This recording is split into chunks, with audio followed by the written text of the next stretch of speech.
Excuse me. Sorry about the delay, guys. Had to do a bit of a interesting work. Really quick there. I didn't even get a chance to lie down.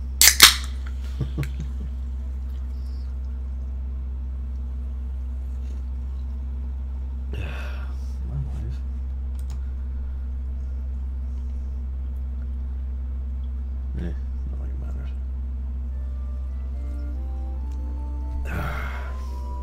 Am I live?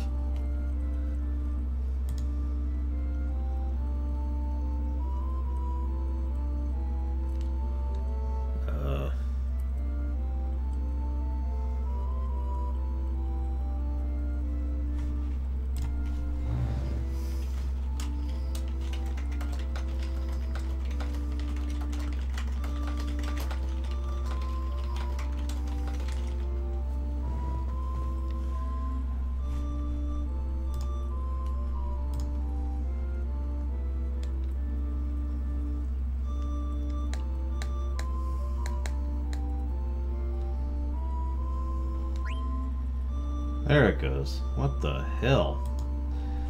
That was a huge delay.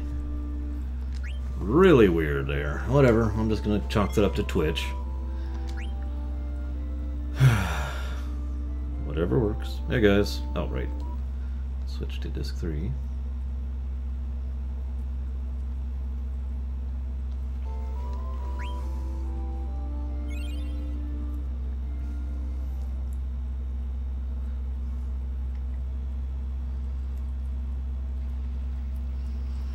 So here we are, disc 3. It's been some time.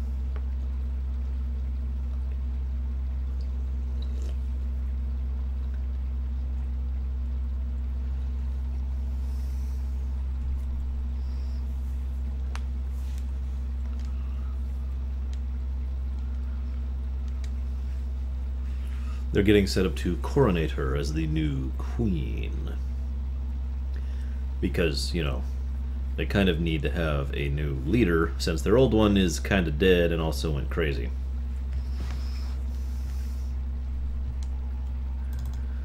And also the, excuse me, the whole country is kind of screwed up at the moment.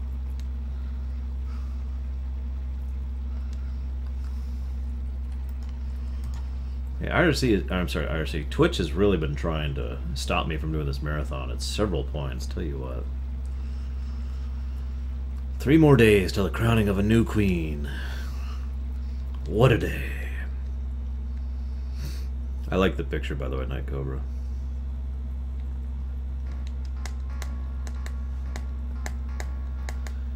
Meanwhile, Zidane is just completely bummed about everything.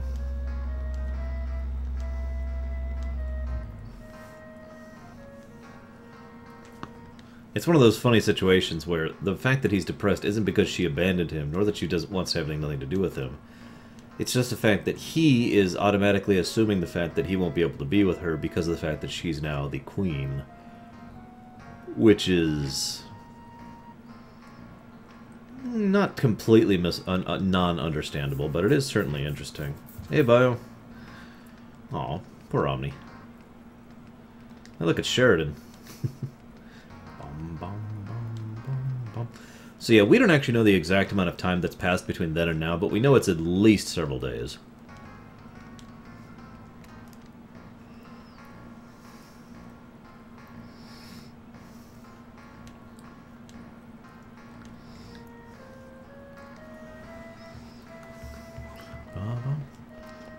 Hey look, I'm Vivi.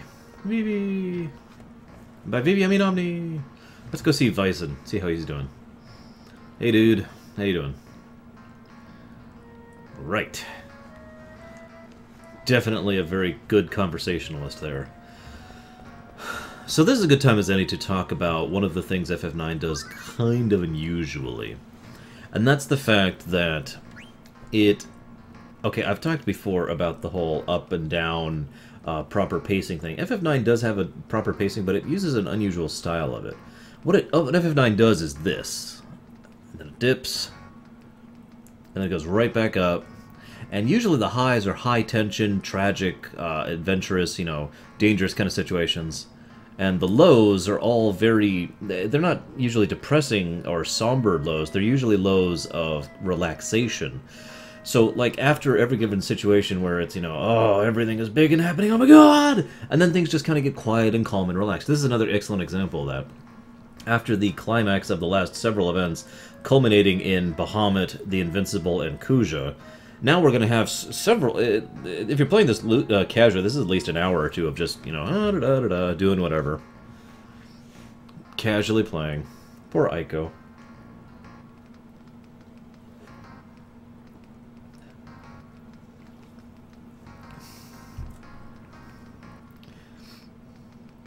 Something smells delicious. You hungry? Yes. You very hungry? Yes. You unbearably hungry? Yes. Too bad! Jackasses.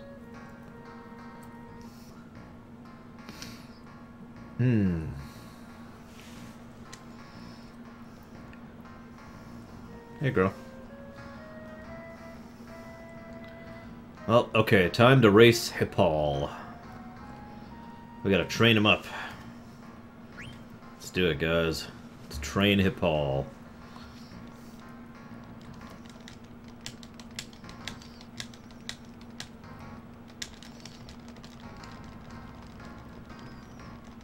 I don't know if I'm gonna win, guys. I don't know if I'm gonna win.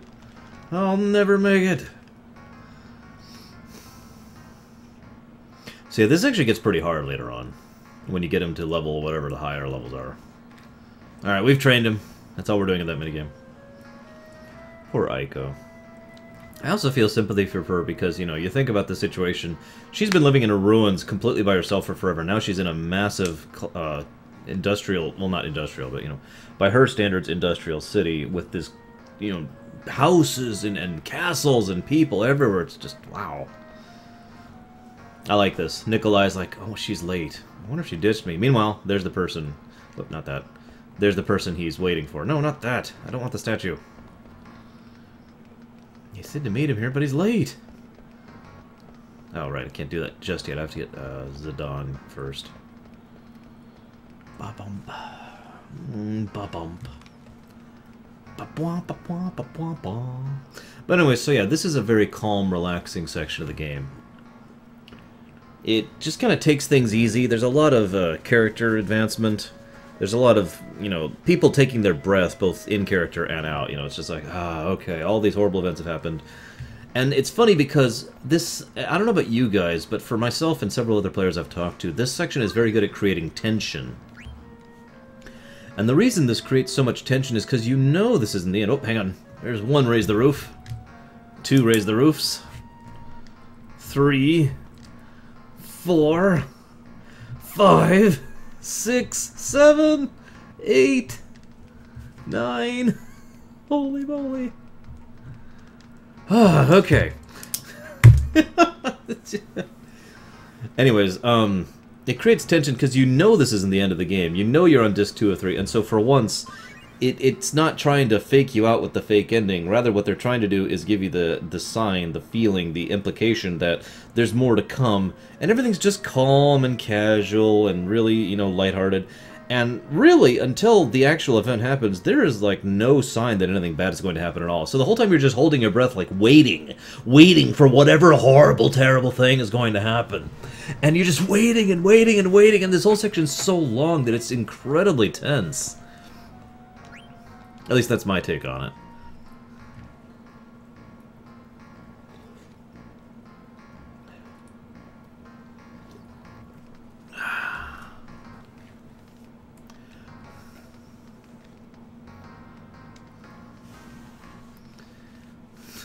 Exactly, Samurai.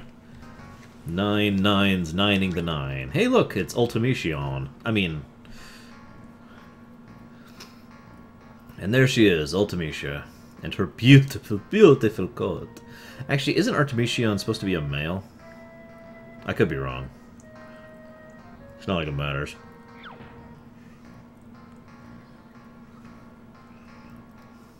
Hey, Stiltskin, long time no see. Hey, why does your coat look so shiny? None of it was. You've been learning my pail? Of course I have. You sure? Of course I did. You sent out 3. What about the other 3? Dun, dun, dun.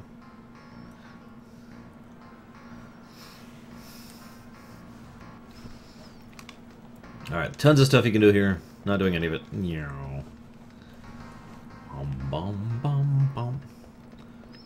you around, Blank. We need to go talk to Artemisian.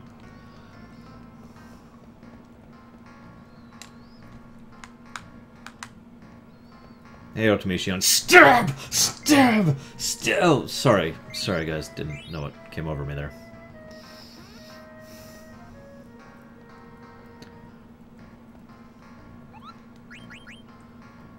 So we just got a letter from Ultimacia. Even Moogles want to look beautiful. I use my special item very carefully. You don't come across it very often. It's very special to me. Kupo. It's a letter from Mugrika, the most beautiful Moogle in the world. What a pleasant surprise.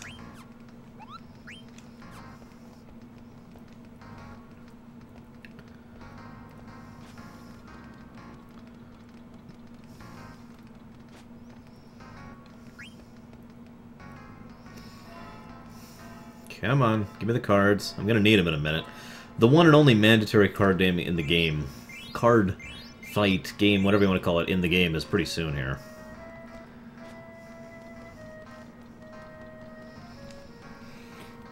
Hey, all I gotta say is Russian Moogles would be frickin' awesome. Russian Moogle Dragoons, who also happen to be Time Mages.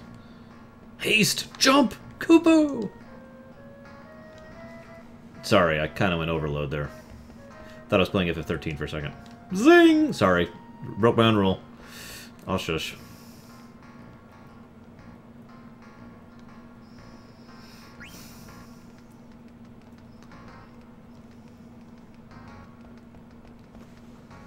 Bum, bum, bum, bum. Yeah, that is one thing I don't like. Don't mistake me, I actually kind of enjoy the card game in 9. Not quite as much as the one in 8. But that's because the one in 9 has the random variable factor, and honestly, that's the only thing I don't like about 9 at all. Is the random is the roll of the dice. I don't like dice rolls in my card games personally. It's just a thing. Anyways,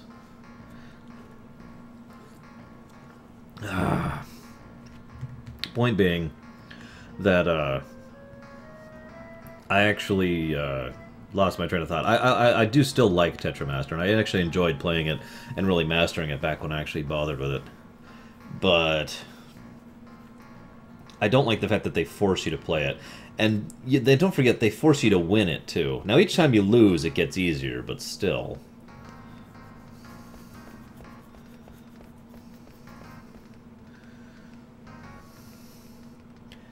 Let's see. Fratley as a Dragoon, Beatrix as a Paladin, Aiko back as a Summoner Might Mage, Blank as a Thief, Amaranth, Lonnie as a Black Mage Warrior. Actually, I would totally make Lonnie a Mystic Knight. I think that would actually really fit her really well. Who else would I add to that list?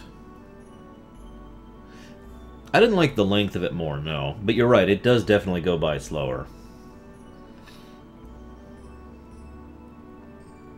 I also liked collecting the cards in 9, yeah. When I actually did my 100% playthrough, it was a lot of fun running around, fighting, you know, battling all the people at the card game, getting all the cards, getting all the airship cards, you know, making sure Vivi wins, you know, blah, blah, blah, blah, blah.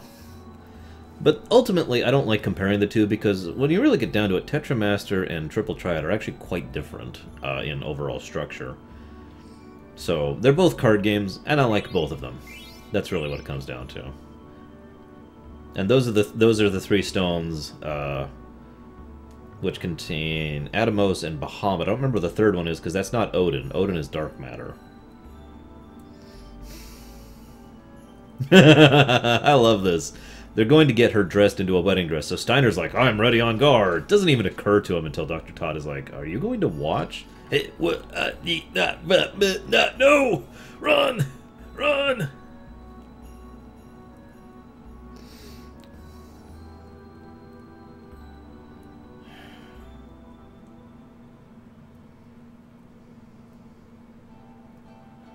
Soviet Alexandria. Oh, that would be wonderful.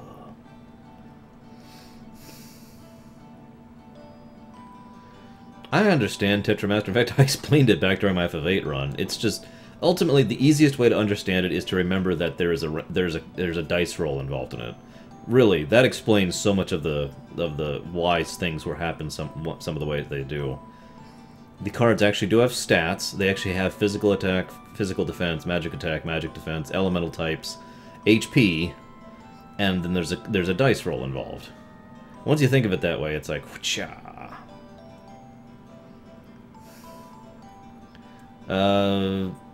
Probably Prince Regent. Good lord, I can't even see the roof on the other house over there now because it's so covered in snow.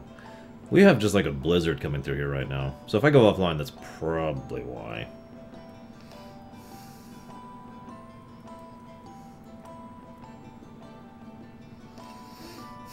I kind of like this too, by the way, because Aiko doesn't really know how to write, and she certainly doesn't know how to write well, so she asks him to assist her in writing a love letter.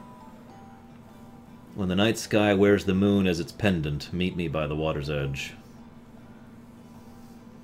Yes, I'm geeky enough to actually remember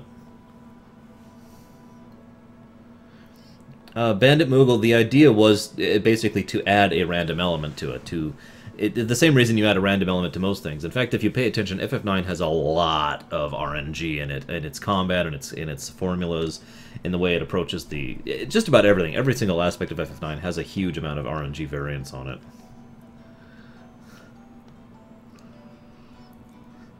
By the way, that line right there is something that some people have bent over backwards trying to theorize into making Aiko actually a blood relative of Garnet. I don't actually think Aiko needs to be a blood relative per se of Garnet, simply arbitrarily. I like the idea that they're both just from the same, people, etc. I mean,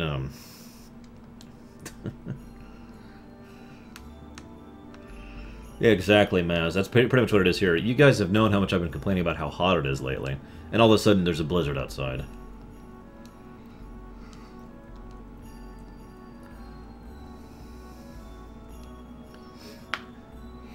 I do like the fact that they remain loyal to her despite the fact that she doesn't have blood ties to the throne, for 3 reasons that are probably never discussed, and with good point. First reason is, without a proper line of succession, kingdoms just kind of dissolve and turn into a really, really messy mess. Really. Look at history sometimes, and about, I don't know, say the 1100s to about the 1400s, some really screwed up stuff happened when there wasn't a clear line of succession. So that's the first reason. Second reason, for all intents and purposes, Garnet was actually raised as the princess of the kingdom, so she has all the actual qualifications to be the leader, other than being the blood. The third reason is I like the idea that the people who actually make that call, the heads of the military, don't actually care. See you around, Sonic Doctor. Have a good day at work tomorrow.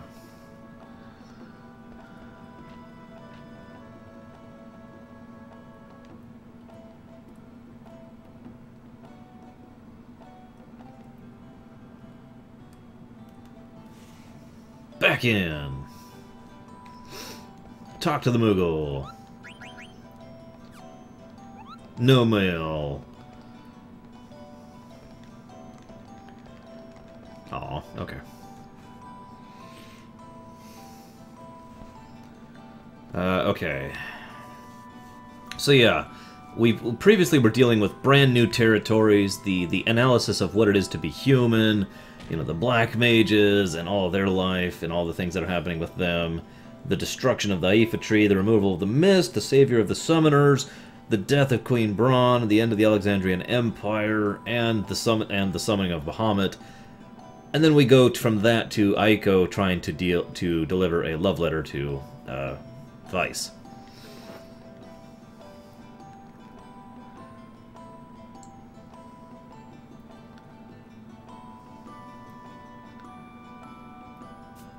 So yeah, Baku picks up the letter.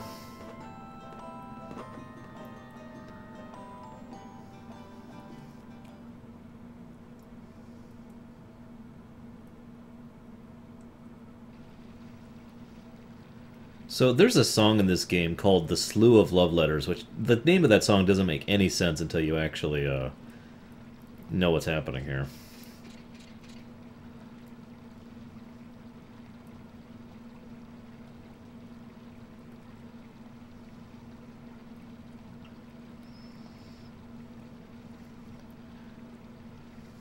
Not yet, Giacomo.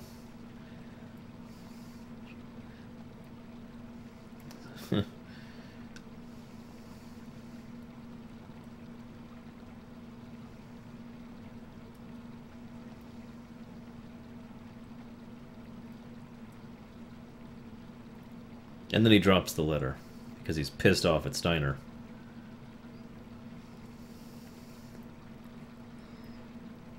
It's worth noting that Steiner does have a point, he's just expressing it poorly.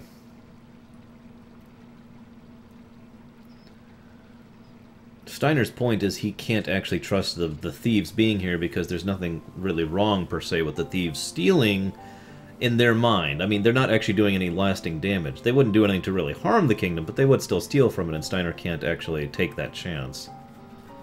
So anyways, here's Beatrix. Now, I love this because we'll see a little bit more of this in a minute, but Beatrix and Steiner's relationship actually makes tons of sense to me, and it's because they got lucky. Now, let me explain a little bit. The two of these people are actually quite a match for each other, but they didn't know that. They didn't know that until, by absolute happenstance, they ended up mistaking each other for being interested in them. Now, that may or may not make sense to you, but let me try and explain if I can here.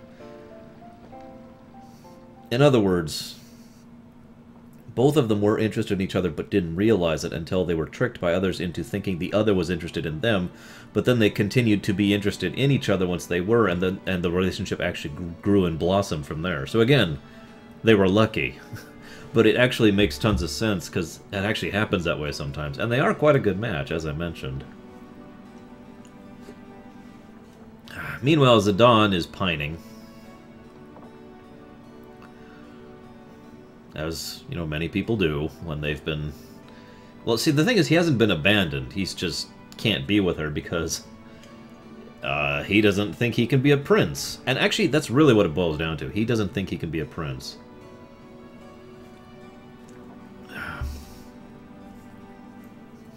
I like this, by the way. He's trying to run away from everything, so he says, let's go steal treasure. Let's go steal stuff again. He says, well, Baku's response is, there ain't much treasure lying around this world, boy. Besides, a Tantalus always gets what he sets his eyes on. That's our #1 rule, remember? No, you don't. You got no right to join us. You understand what I'm saying? You can't even capture a canary. You ain't got what it has to ban this guy from my Twitch chat.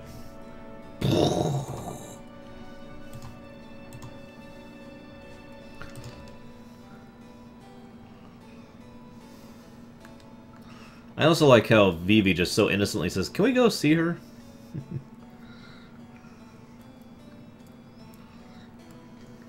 Yeah, it's funny. I've often felt FF9 handled the theme of love better than FF8. I don't mean that as a slight against FF8. I mean it as in, I do like what FF9 does with the couplings that exist in it. Now, here's a little bit of trivia that Omni probably knows, because he knows everything about this frickin' game. Other than the one thing, I've got one thing he didn't know so far.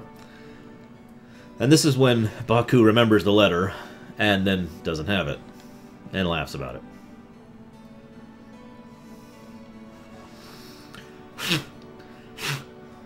So anyways, this is it, guys. This is me. Hang on, I got crap all over my sunglasses. And by sunglasses, I mean regular glasses. I haven't worn sunglasses in years. Okay, so, where the hell was I? But yeah, this game really feels like a lot more natural, I think is probably the way I want to put it. A lot more human in its love stories. Steiner and Beatrix, the two people who were perfectly matched for each other and yet had no idea about it until chance got in the way. Then we have Fratley and Freya, who were in love, but then he lost his memories, but then they get together and they actually fall in love again, showing that their emotion and their feelings for each other was genuine. And Hell, even Zidane and Garnet, honestly, as much as I hate myself for saying this, I feel like they have a lot more in common and a lot greater connection, especially on a friendship level and a camaraderie level, than Rinoa and Squall ever did. Anyway, so this is it, Omni. This is actually the only time in the entire game you can actually leave and see Alexandria on the world map before it's destroyed. This is the only time you can ever see this, what you're looking at right here, before you get the Hildegard 3. Did you know that, Omni? I mean, I've already won, but I'm curious, because this is another one of those things that I know not a lot of people knew about.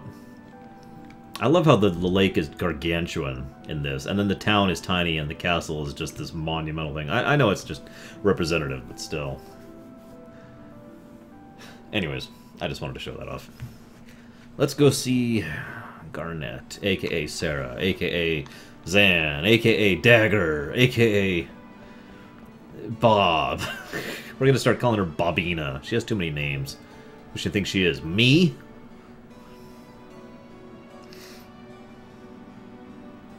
Wow. Yes! Another thing Omni didn't know!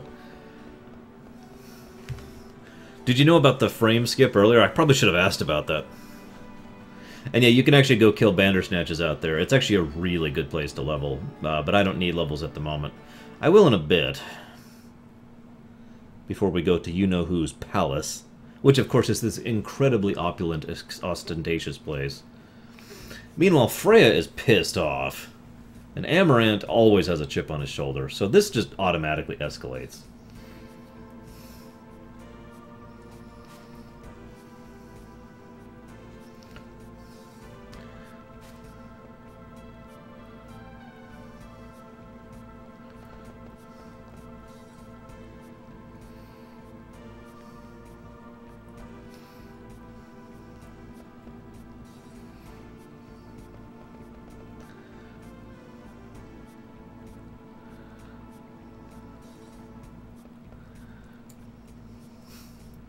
Of course, the reason Freya is mad is because of you, Vice! Now, the thing is, this is actually interesting because a lot of people misunderstand her anger here. But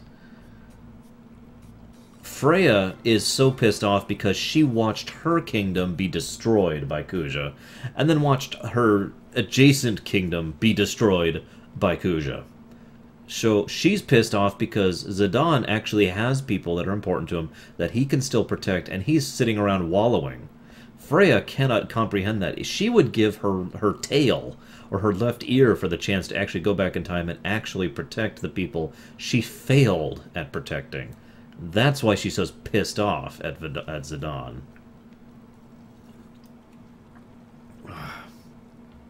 How dare he squander this gift? This treasure of actually being able to still do something to the people he cares about.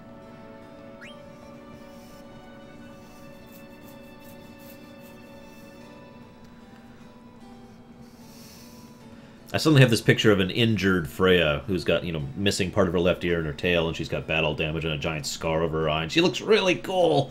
Anyways. I'm just saying, Freya would look really cool like that. Actually, maybe I should go level Bandersnatches, because I'm about at the point where I can go fight the Tantarian, and I'm not really that much higher level than I was last time.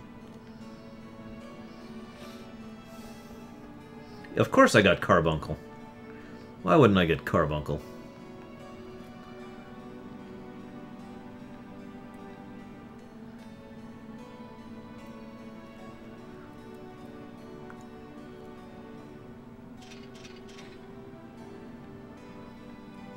I love how he's immediately like, aha! Master Vivi, what's up?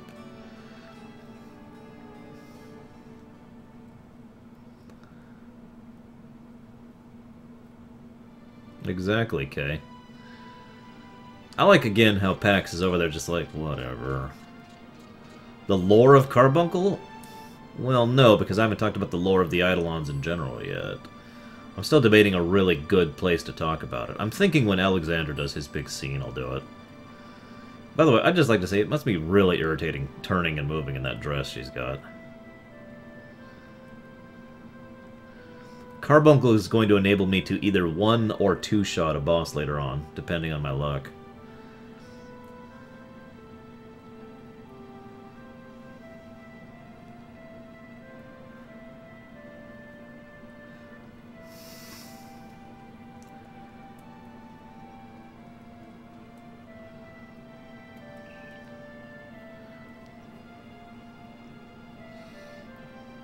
I would actually call it more reconciliation than forgiveness, Night Cobra, but otherwise I'd go with that.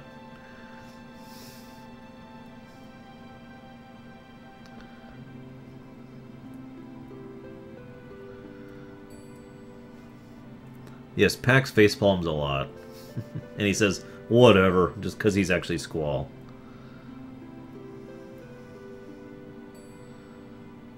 Sure, I'll do it just for you, Bio. As soon as Steiner has some lines here in a minute.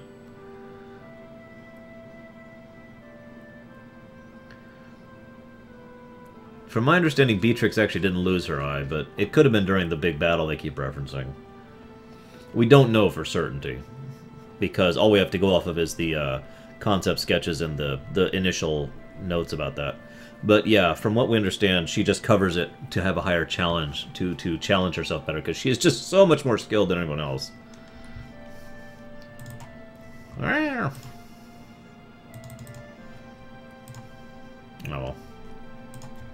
I like this, by the way. Zidane couldn't bring himself to say anything because he had his whole speech ready for her, but it would have been a lie. How could he lie to her?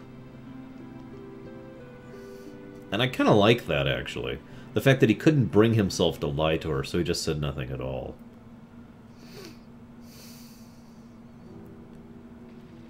Oh, I like this song. Poor Aiko.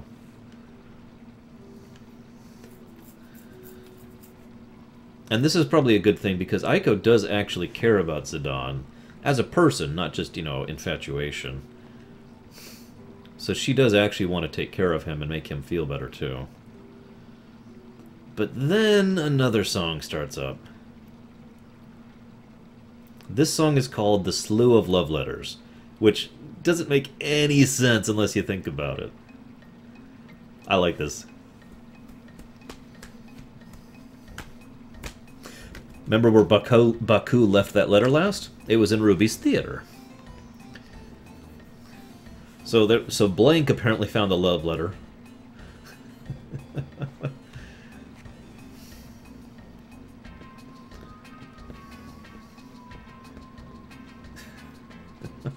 So they run off, leaving the letter there. So at the moment we're up to 2 love letters total. Well, 3 actually, if you don't count the original.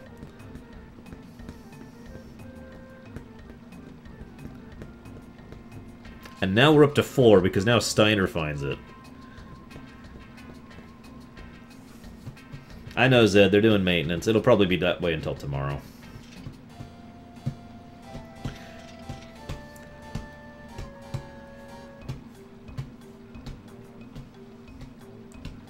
And again, this is that chance element I mentioned, because Beatrix actually is thinking about it. And now Steiner's actually thinking about it. I'm one of those firm believers, having seen it happen in real life, that 2 people can actually be quote-unquote made for each other. In other words, good matches. Zed, I've got plenty of people in IRC, but I'm trying to keep track of Twitch chat as well. A lot of people can get into IRC, but not everyone can because of maintenance. I like how they scooch up, like, oh my god, we gotta see what's happening. Oh my god, achoo! Oh, sorry, I didn't do the count voice for the love scene. Sorry. I love how Beatrix is so embarrassed she actually has to hide behind the chest-high wall there.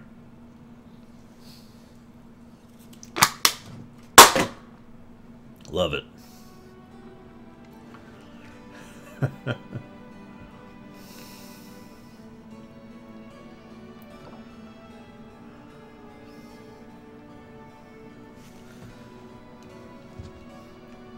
Poor Aiko. I do actually feel bad for her.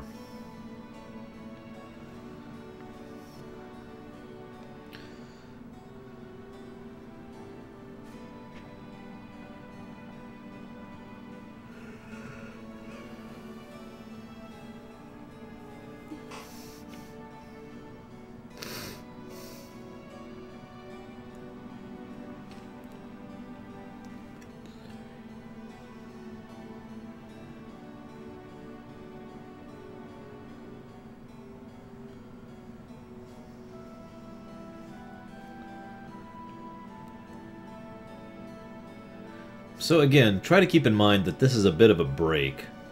It takes some time for them to go ahead and make their way to Trino. And Zidane wants to go to play in the card tournament. Why? Because he really wants to get things off of his mind. And can you really blame him?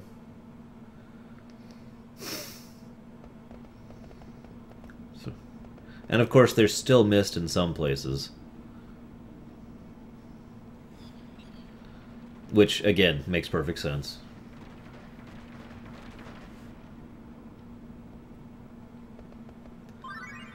Uh-oh. Meanwhile... This is hilariously naive and foolish of these two. No one is here. No, is no one here? Really? Yes. Whee. Sure are you about that? That is enough. Now we do what? We are going to ask Princess Garnet if we can return to the castle. Return to the castle? Can we really? I will not know until... Hide!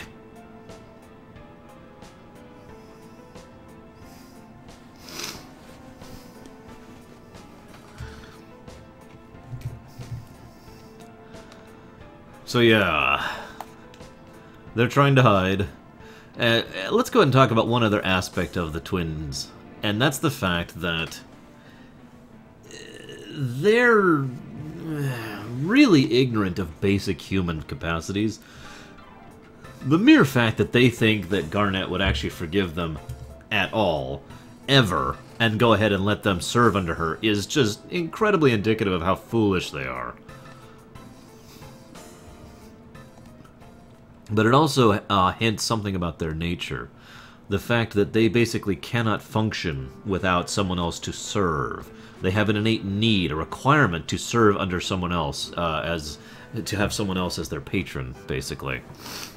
And that's all I'll say about that for now. We'll talk about them a little bit more later.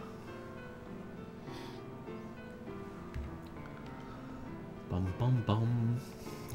Oh, hey, I see Zed managed to get into chat. Hey, Zed. Again, I guess.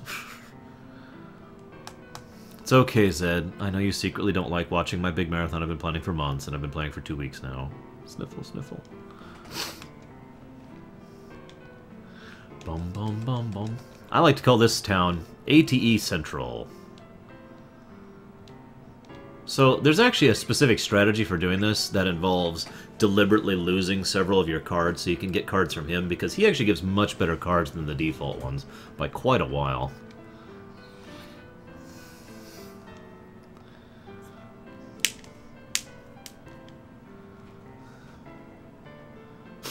I like how Vivi doesn't understand it.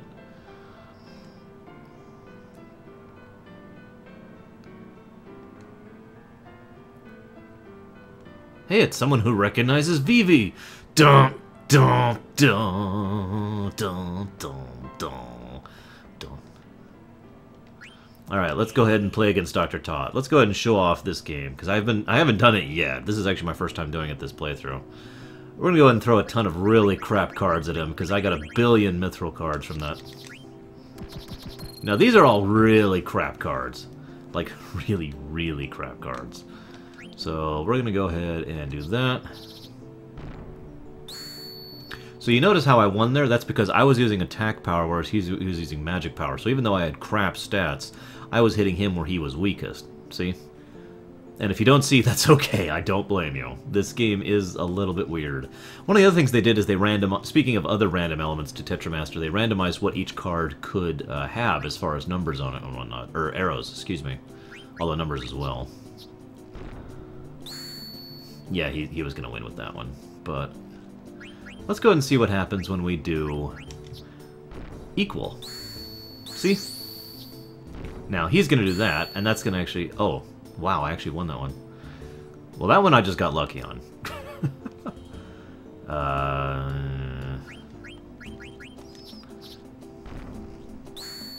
Okay, and then... Wow, I actually won. I wasn't actually expecting to win this. Now, you can only pick... Now, this is another thing. You can only pick from the cards that you actually won during the course of the gameplay. And there's no rule changes for that. So, you can only pick the 3 guys I twat. Now, I'll go ahead and grab that guy. The Ash guy. No, I didn't mean to... There we go, okay. And like I said, there's RNG elements in the cards, and there's RNG elements in the battles. One of the only things that really is static about the game is the combos, and that's pretty much the primary strategy I always used, is setting yourself up deliberately so that you left traps, kind of like you did in Triad, but then the way the traps work differently here is because you want to leave yourself open so he'll get your 1 card there, then you'll get that one and get your first card back because of the combo system. So this is actually kind of cool. This guy, this is just a dinky little backstory that's absolutely irrelevant for, you know, actual plot purposes, but I love that they throw it in because this explains how Vivi got to Alexandria. And in fact, the fact that Vivi came from this area. This is where he was first found by Quan, or whatever his name is. And so this is the gentleman who actually, he works for someone whose master runs an airship who agreed to take him to Alexandria.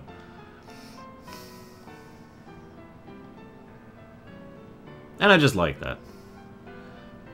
Yeah, I didn't really expect to win using just my mithril swords, but whatever. Yeah, no, you definitely want to go there, Vivi, because I really want that little event. Like I said, this is pretty much just all cutscenes, and I love it. It's such a break from all the hecticness of the end of Disc 2. And trust me, we're going into more hecticness soon, so if you want more dungeons and killing stuff, it's a-coming. Things are, like I said, we're down here right now, but we're about to ramp right back up.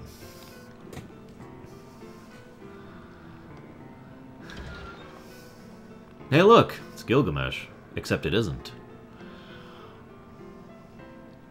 I like how he just bumps into Gilgamesh. He's like, damn, you gonna apologize for that? Hey, I'm talking to you. Don't you know who I am? No. What? I'm the infamous... Huh? Haven't I seen you before?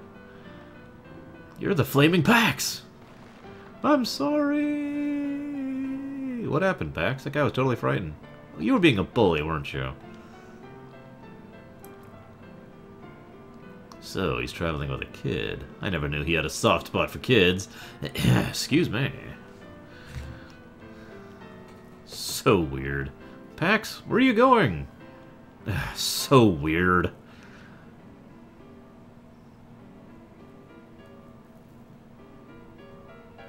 That would actually be pretty cool, Rory, I admit. But then again, as I said before, a lot of the FFs could, I think, could really have a lot of prequel material that would really work well for them. FF9 especially. There's several times at which you could go and do a prequel at FF9.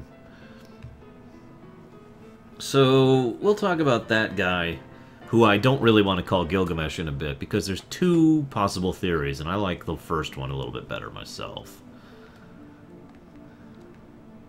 Is it this way? I think it's this way. Wait, am I equipped? I should probably have checked that first. I mean, these enemies are a little bit below me at the moment. I probably should have gone and leveled some Bandersnatchers so I could kill the Tentarian, but whatever. Mandragoras aren't bad X, I think.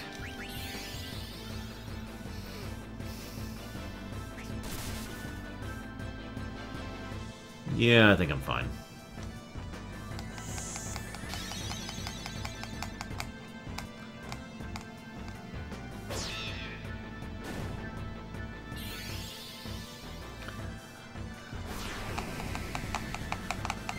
Oh no, I'm silenced, guys.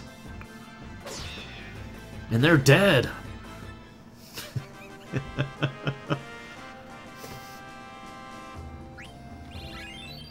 Man, I actually leveled off that. That's hilarious. I might actually be high enough level to just go ahead and defeat the Tentarian without actually using strategies at this point. I have a little bit more health than I did last time. Yeah, we're just going to check a couple things really quick. Make sure I'm leveling everything while I'm here.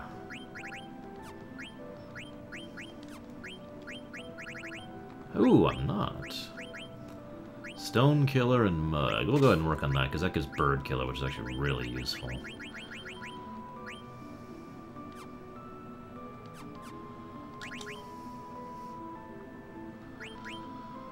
Let's go ahead and turn Auto Potion off for the moment.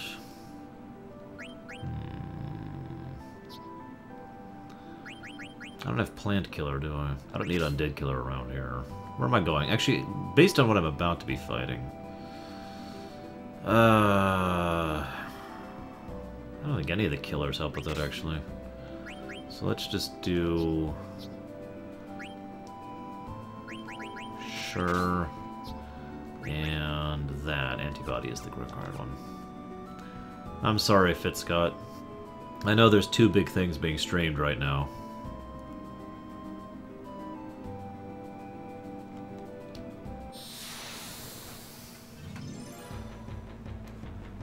We'll get to the card tournament in a second, guys. I swear, I just wanted to do this first. What do they call what? The Mandragora, Zed?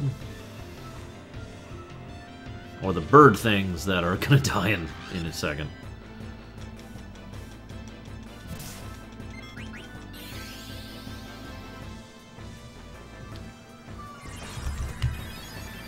Oh, time to relax a bit while the animations play out.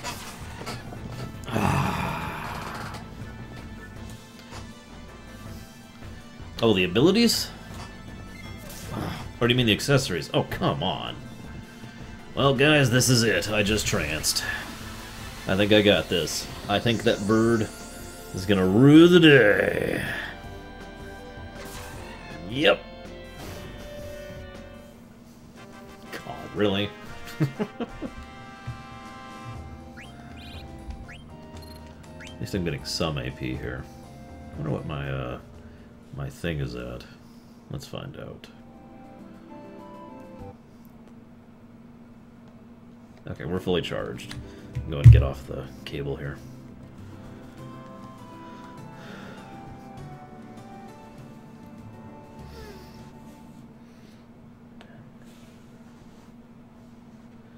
I'm sorry, Reaper, but I didn't have that much mana.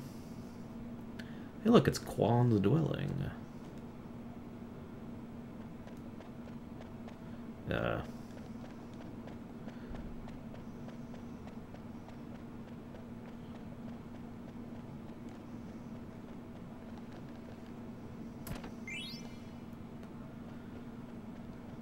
If I'm not mistaken, you can actually come here before when Steiner and Garnet were in the area, which is one of the reasons, and Marcus, which is one of the reasons that this treasure in here is kind of crap by the time you come here at this point.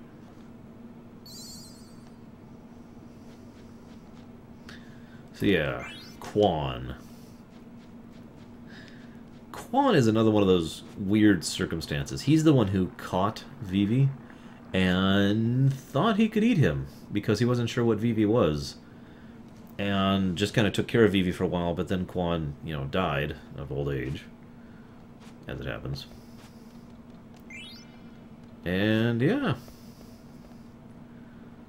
That was not particularly long before the events at the beginning of the game. I thought I got Scorpio already. Oh well.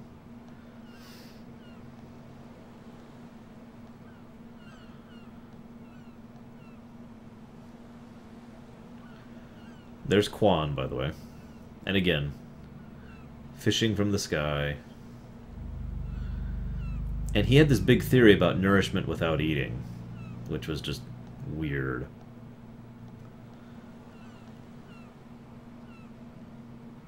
Because of the theory I just mentioned, Fitzcott. And again, Vivi was pretty much nothing more than a blank golem at this point. And Vivi doesn't understand that he was trying to take care of him so he could become bigger so he could eat him. So he just thinks he was being kind. But yeah, 1 week before the incidents of FF9. Oh yeah, there's something you can do with the chocobos there, and blah blah blah blah blah. Anyways, where was I? 1 week before the incidents of FF9 is when Quan basically stopped. And yeah, it's pretty likely that Quan actually starved to death.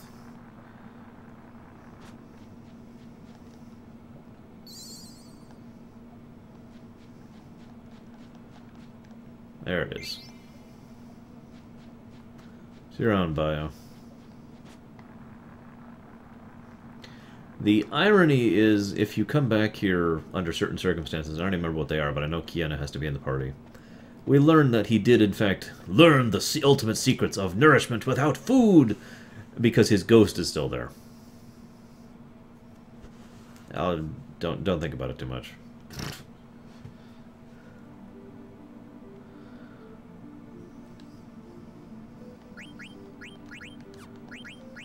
Damn it.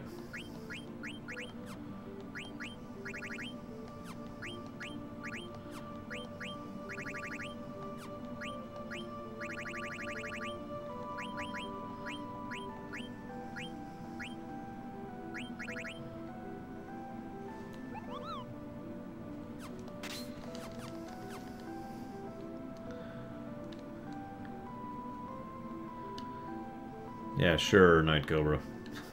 Hey, Peroziduro. Oh, God dang it.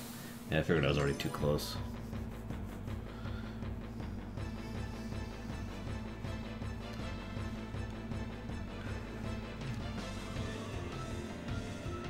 Uh-oh! It's an ugly spider thing. What will I do, guys? What will I do?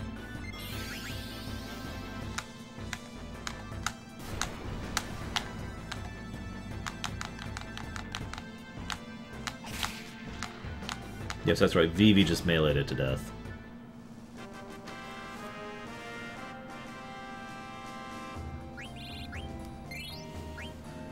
Tentarian is in Alexandria in the West Library. You can only fight it 2 points in the entire game. After the event, you can't actually go back and fight it again. It's one of the reasons I really probably should have gone ahead of level. We'll go ahead and make one attempt on the Tentarian, assuming there's a nearby save.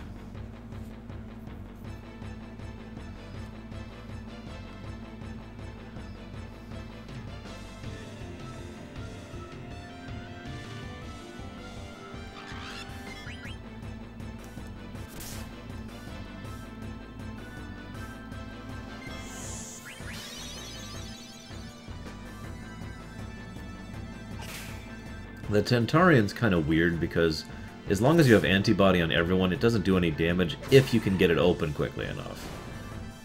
Getting it open is the hard part. And if you use the minus strike strat, it's pretty much guaranteed. But yeah.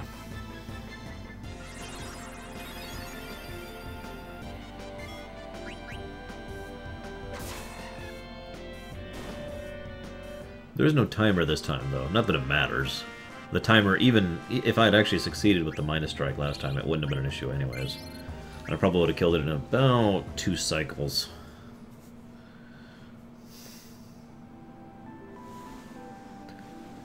Ah, that's right. I knew there was one in there somewhere. Just need to make sure I use it after things happen.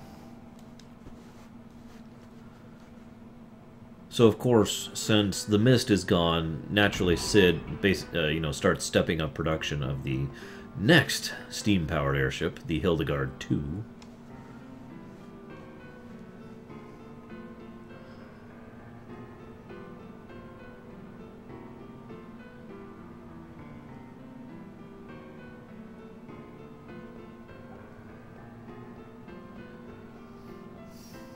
Yeah, I don't remember if I actually have Freya for this next attempt. But if I do, that's going to help a lot. So, you'll notice that the Mughals are basically going to just kind of stop receiving mail for a while here, because the Magnet side quest has basically started.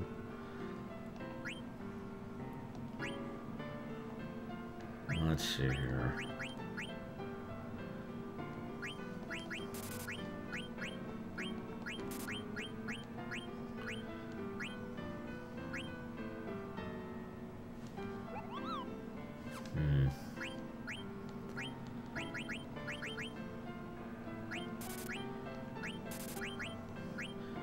grab a couple things here.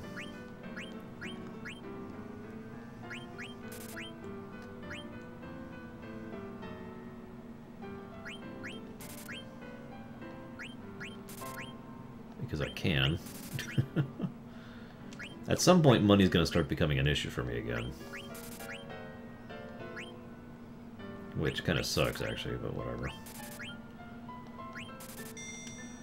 Whew. Favorite spell animation of each magic type? Ooh, that's a tough one.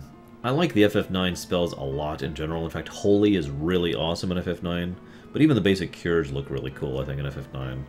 As far as blacks, though, my favorite in FF9 would probably be... Man, that's a tough one.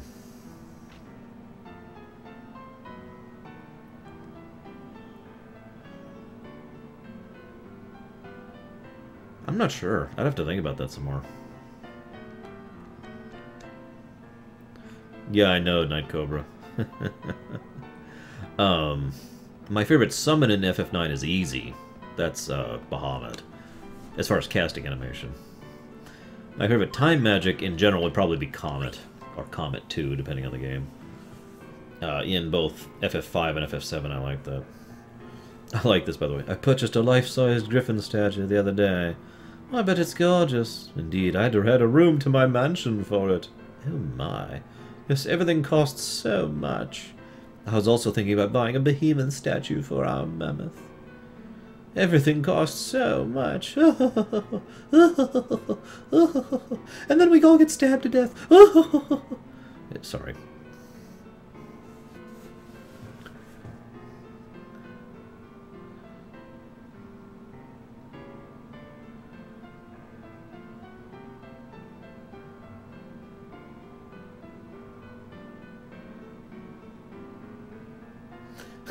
Trino gelato, seaweed pasta. Choice is yours.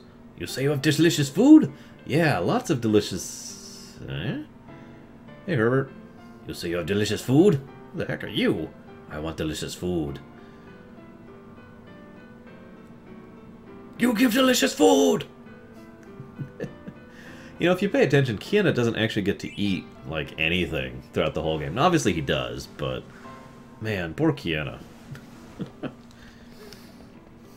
I don't remember what Leviathan looks like in 7, or 9, excuse me. I'll have to summon him soon, just to try it out. Yeah, I know Bahamut has no eyes, but believe it or not, I kind of like the bestial look it gives him.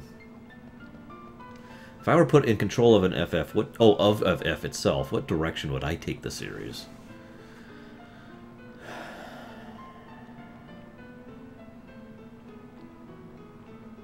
That's actually a tough one, because... I'm not sure I would take it in much of a different direction, but I think there's a lot of potential avenues that haven't been explored yet, and I don't want to say too much for fear of giving away things. But I will say that one thing I like the idea of is something that Mega Man 9 and Mega Man 10 did. And if you don't understand that, I can explain that if you want. Also, we would have a strict anti-squirrels policy.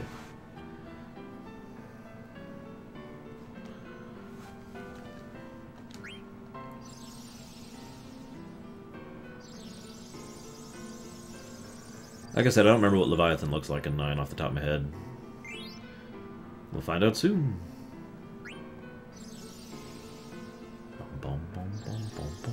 I like how the coins grow huge once you give them to her. Oh, okay.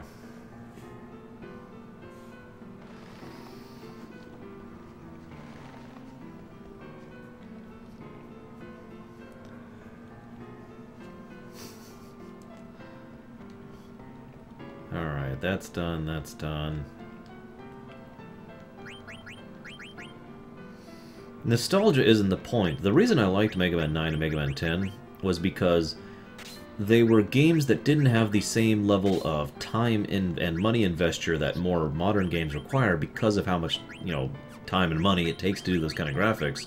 So they could focus all of their attention on just the content, making the actual game as good as possible. And I like that idea. And I don't care if anybody cries nostalgia. That's really not the point, at least not for me. So...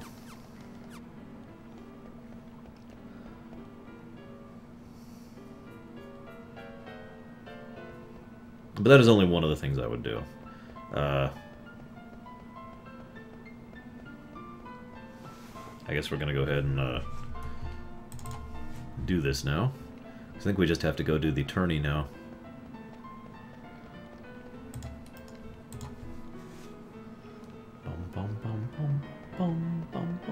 Of course, the irony is I'm actually not going to be able to show off Leviathan properly for a bit. Oh, right. Let's register really quick. Hey!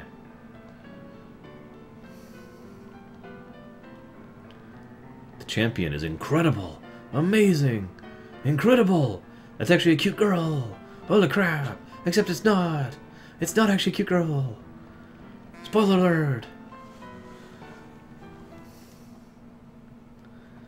Alright, wish me luck, guys. We're gonna use the same strategy we just did because it worked and it was stupid. That strategy is this. But yeah, that's exactly where I'm going with Samurai. Stop paying so much time and attention and money on things that are just a black hole of all of the above, and work on the goddamn game. Okay, let me think about this.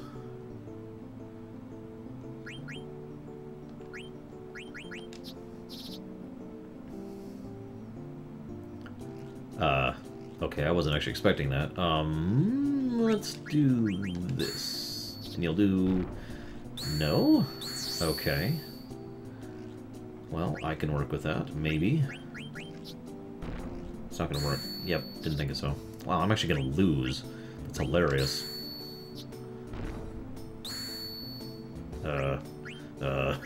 Wow, I actually lost the first match. Wow. Oh well. Not like I was trying.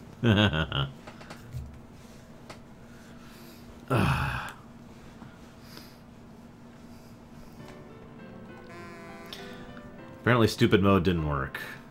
So yeah, like I said, you have to win these matches. Or at least you have to win the first two.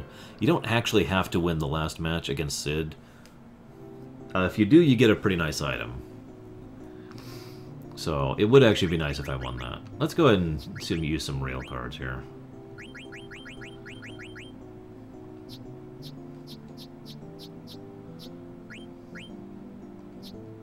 Of course, I have a lot of magic-heavy cards right now.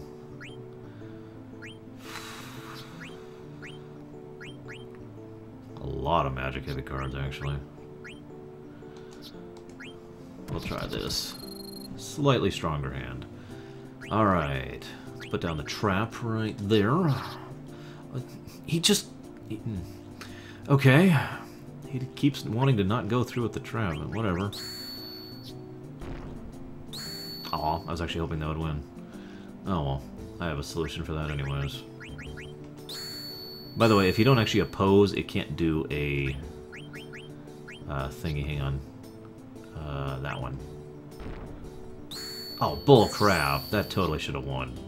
That really should have won. I'm in awe of that not winning.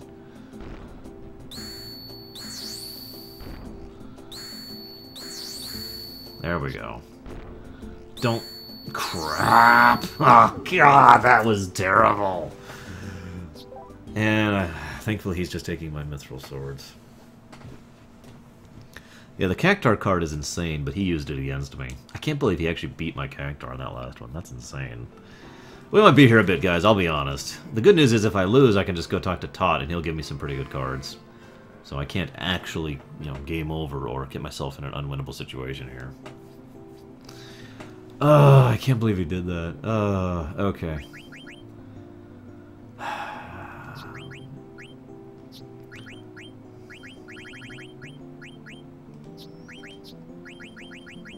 And where's that Cactar? There he is. Yes, thank you. I do so much better when I don't go first, I'll tell you what. Now this is gonna be close. Urgh, he's just gonna crush me. Crap. Okay. See, the problem is M always is weaker than P, just in like 9 times out of 10. Oh, you dick! Stop using my cactuar against me.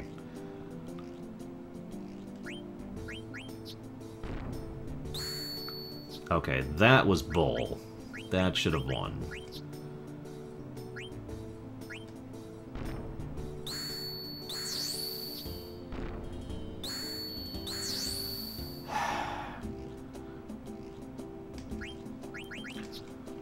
Yay, I lost again. And I just lost Ramu.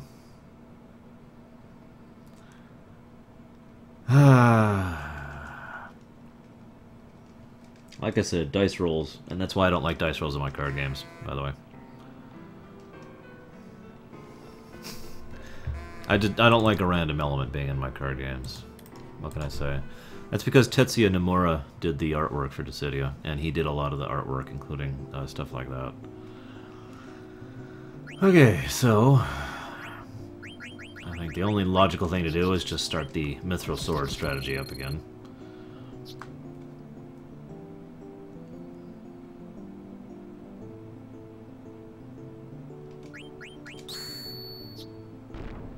Yeah, normally I would reset if I lose rare cards, because duh, but at this moment I just want to win. Let's just get this over with, you know. You colossal ass. And I lose. Again.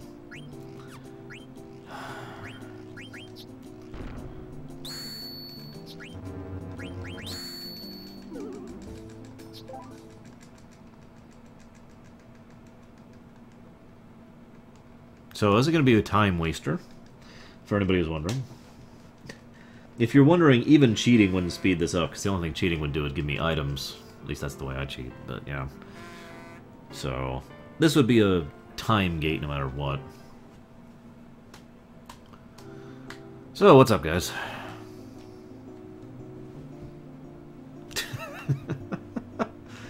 Alright, we're going to do the only strat that's even worse than the Mithril Sword strat. The Fang strat! Oh, I don't have enough. Alright, guys. Why do you make me go first? I hate going first. I'm really bad at it.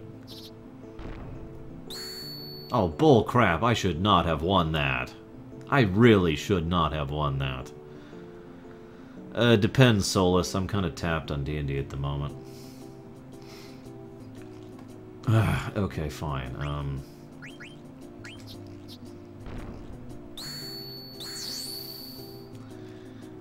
You colossal dick.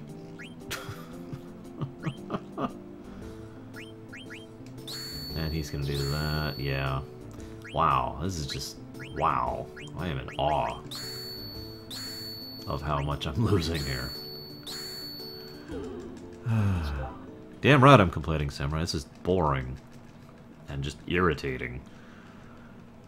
And I have to do this. That's the thing. That's the thing. If Tetramaster was a side game that I was doing for fun, I can actually have fun with this.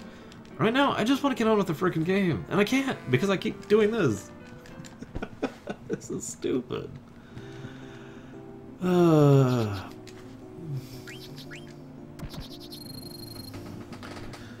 for God's sakes. I'm not even looking anymore. Not even trying.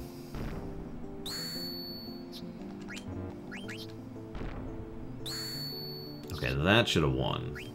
But whatever. This is a loss. I literally can't come back from this.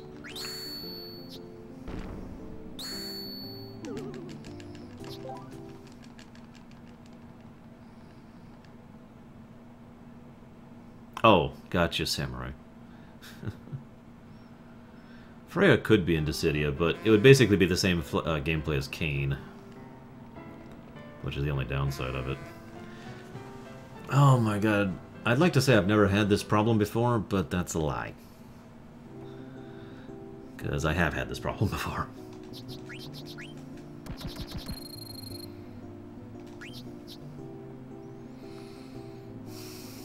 Alright, let's actually think. Just a bit.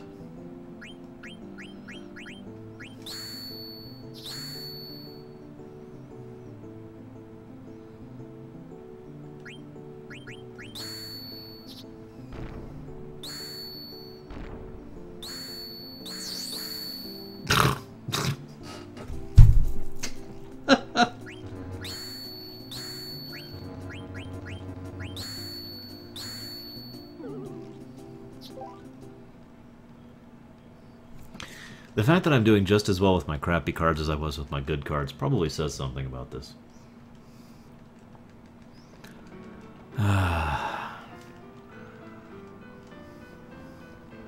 Yeah, new Dissidia. I've actually been thinking about characters that would be good in Dissidia, because I'm one of those weird people who thinks that the Dissidia really should have, like, different styles of gameplay. Don't add a character just because it'd be cool. Add them because they'd actually add something to the gameplay of the game.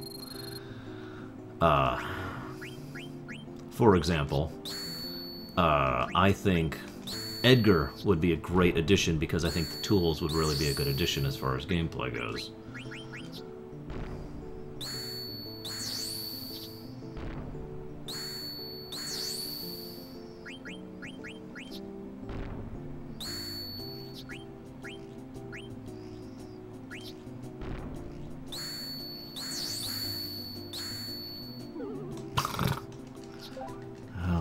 God.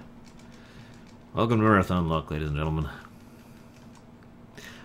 So, like, Edgar, I think, would be a good addition. Let me think about that for a moment. I had a few others. I think they could do something more with Summoner, but ultimately I think they should just edit Yuna for that. Yuna herself is already kind of overpowered. Oh, for God's sakes.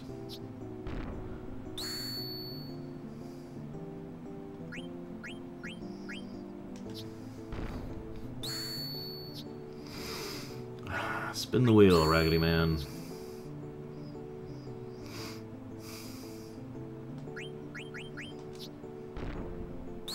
Oh, bull crap. Bull crap.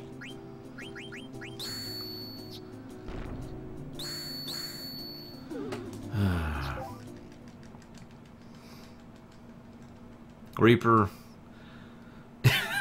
if you really want to, go for it. I tried actually thinking about it, keeping in mind I don't actually remember how to play this game well. His overall goal right now is to win at Tetramaster. Okay, let's use some real cards. Just once, even though I've already lost Ramo. Where's my Cactar? There you are. And that one. Yes, I've heard about Skywind. I don't know, we'll see. Why do I always have to go first? I freaking hate going first. We'll see when it comes out. What the hell was that?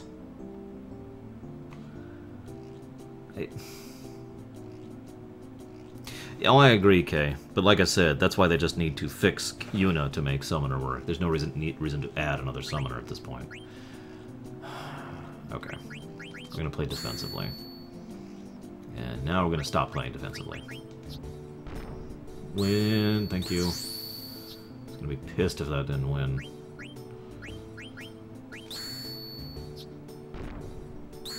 Yeah, I expected that.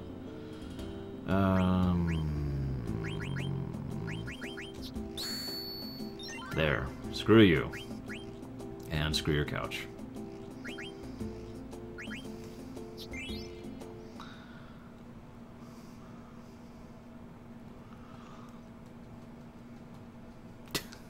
It shouldn't have worked, Samurai. Now I gotta win the second match. Forgot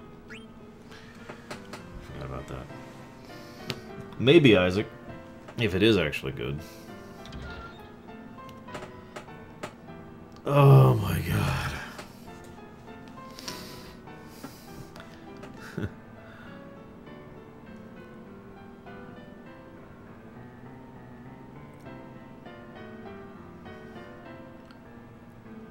What do you know? Nothing, really. Don't hold your breath. So what's your story? You seem to know your way around. Are you here for a reason? Me? I'm only an unemployed security guard. This is another one of those irony things. FF9 does irony a lot. And very well, actually.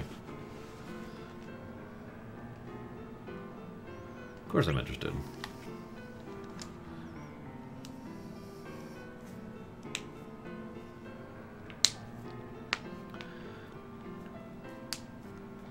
Yeah, it would be interesting, admittedly. But then again, they kind of already did that sort of thing with Bart's. Okay, now this one's actually going to be a bit different. Why do I need to bid on stuff? What is there to buy at this point? Crap, I can't back out. Quick! Mithril swords, go! Yeah, I hate going first.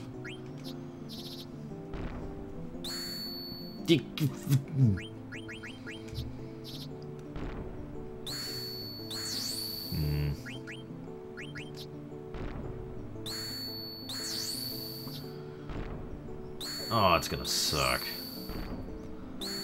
Oh, wow. I did not expect to win that last one.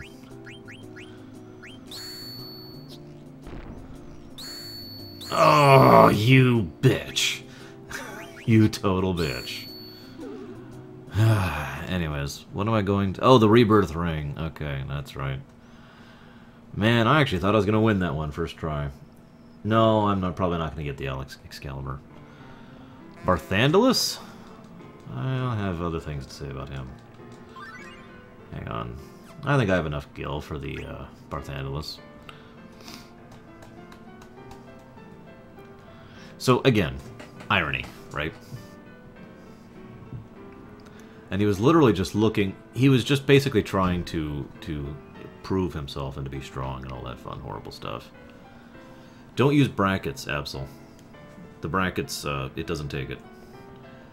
So Zidane steals from this place. And he's like, aha, finally someone worth fighting. And, you know, everyone's terrified of him, and he has this big, horrible, doomy look, and yet... Yeah. And then this is hilarious.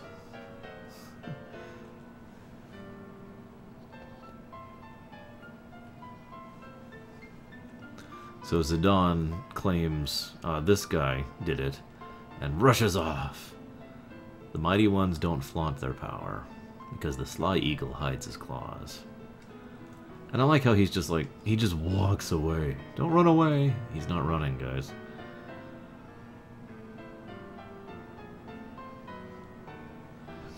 So that's actually why he has such a huge wanted poster, or price on his head, and why he's so wanted, and how he has such a reputation, is because he's just some out-of-rank security guard. Of course, he is a great fighter. He is a monk, after all. Alright, let's go see if we can get that rebirth wing.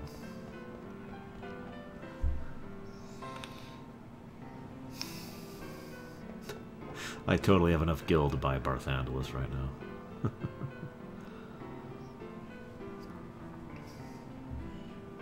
Hey, Bragwin.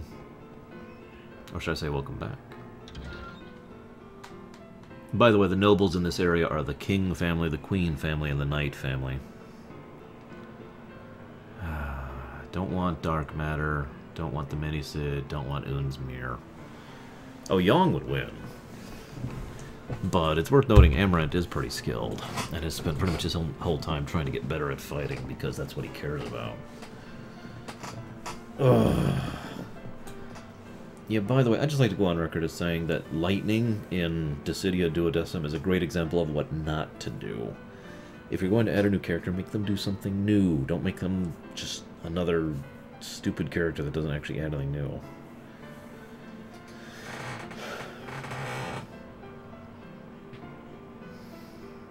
Why would I want Dark Matter? Seriously.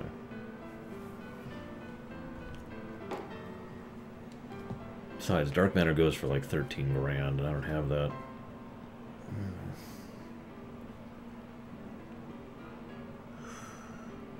Excuse me.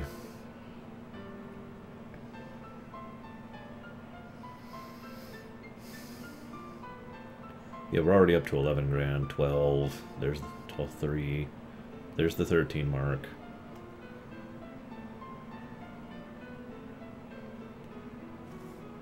God damn it, I don't want to get this.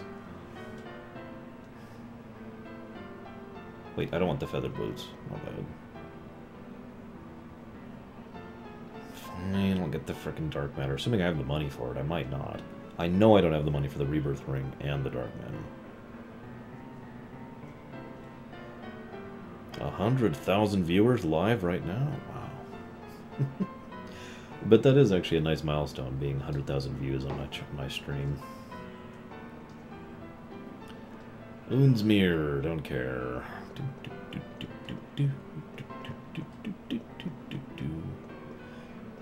I almost like the FF6 system better, but that's only because it's static. You always know exactly what to bid and where, and the prices will always be the same. And this one, it's a little more variable, which does make it better.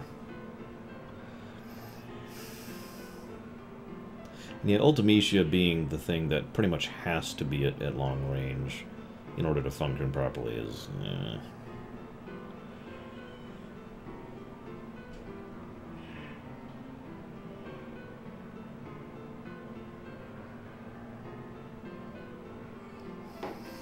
There's Oonsmere. Okay, dark matter.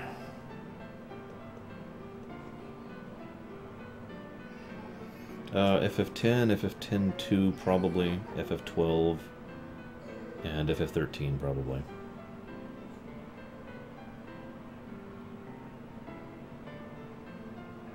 I don't have the money, Reaper. What do you want from me?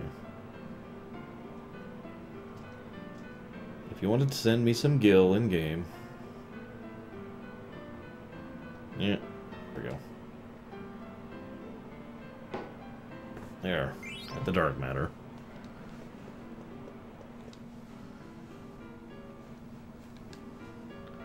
I'll give them credit. They actually did something with Garland and made him a unique type of fighter. I think they did a good job with it, personally. I don't even remember what this teaches him. Oh, it just gives him stats. Oh, whatever. I got Odin just for you guys.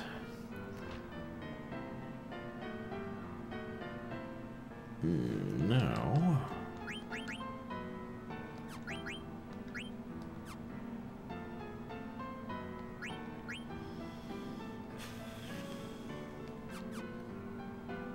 Crap, I am really low on cash.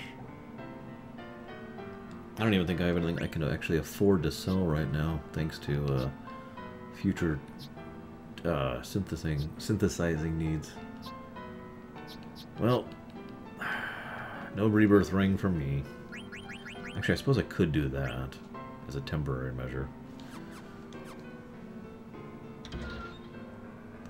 I'll take Gungnir any day, however the hell you spell that. Pronounce that, excuse me. Gungnir.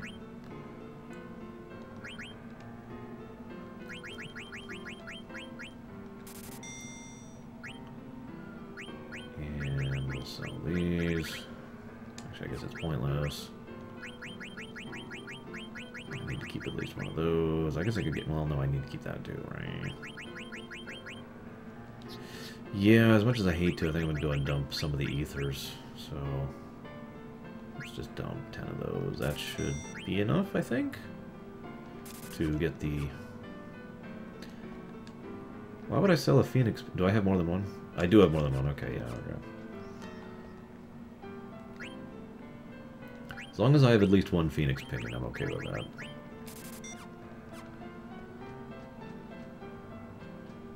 Damn it, Reaper, stop telling me things I need more money for.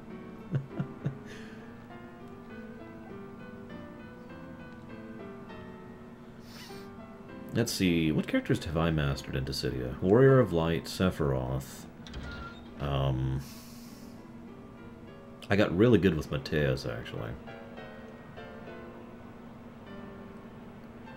Reflect Ring and a Meduan's Ring.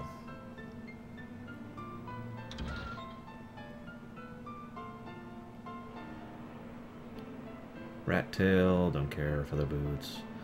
Mirror, Reflect Ring.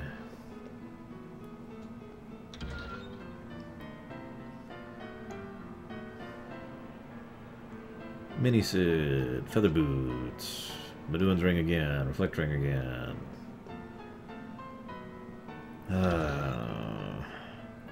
I probably should have grinded some Bandersnatches just to get some gil, but whatever.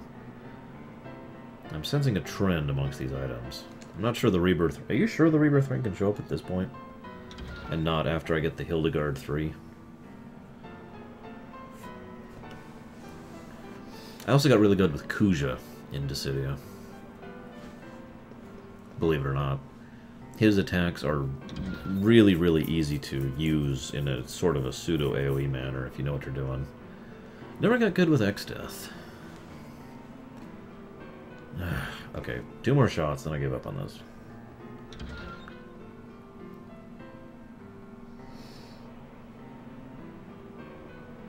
Doga's artifact.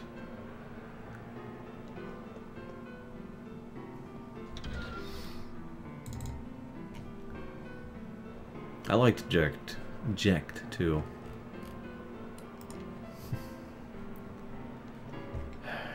Okay. One more thing while I check my email here.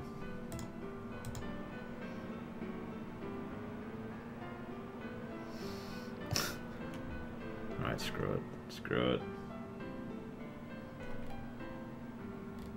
it. I'll have to share that with her.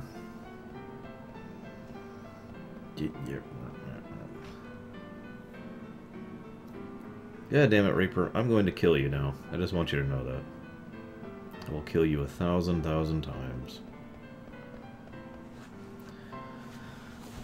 Alright, well that done. Let's head over here.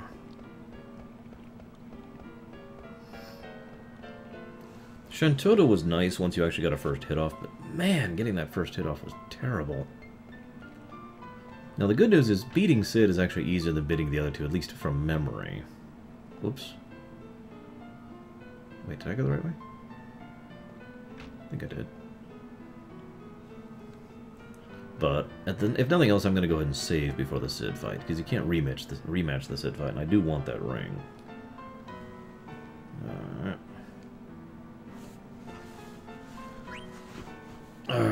Okay, I want that. And I need a Gladius. Why do I not have a Gladius? Damn, there's a lot of stuff here that I actually kind of want.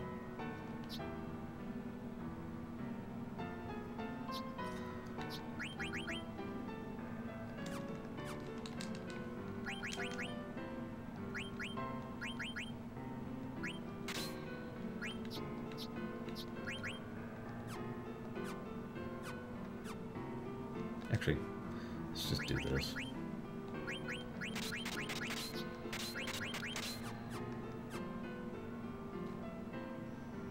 Oops.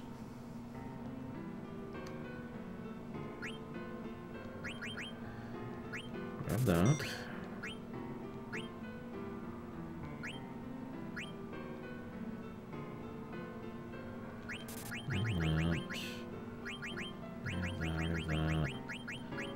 That, I already have one of those. That just teaches counter, I think, right? Oh, raises wind, absorbs earth, raises wind, can't have that. Absorbs lightning.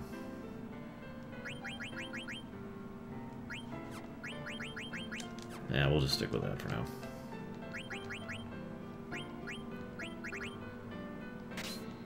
There we go.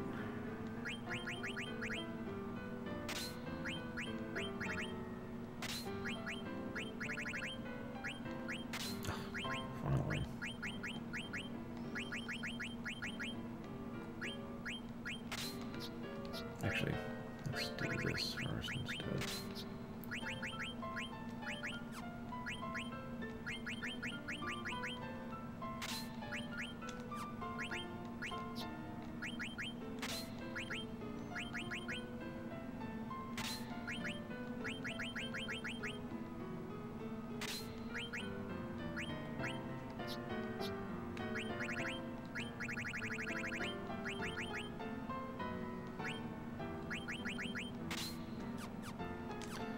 Anyways, moving on. Also is really good with Jekt, but Jekt is kinda cheap if you know the timing on him. Getting that first hit is really the only hard part of Jekt. Although that was kind of true with Shantota as well, but still. It's a lot easier to get that first hit on Jekt.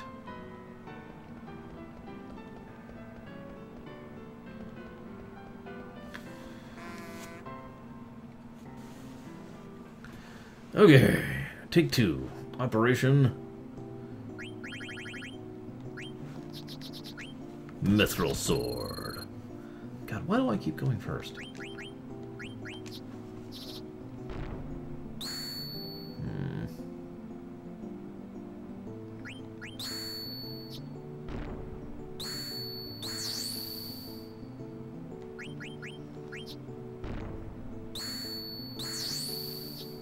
And yeah, I totally saw that coming. Whatever.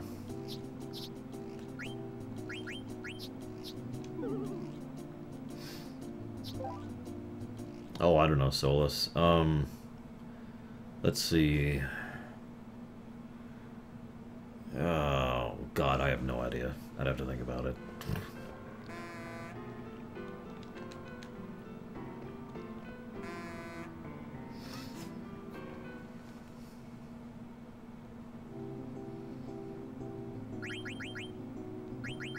Not really, Archcac. Why would I be?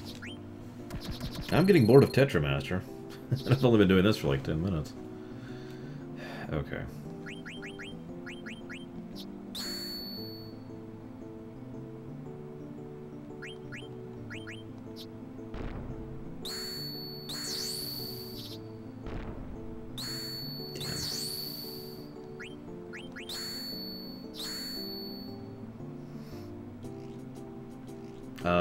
I don't know. I imagine they're just taking their time on Fallout 3 for the same, or Fallout 4, excuse me, for the same reason they usually are.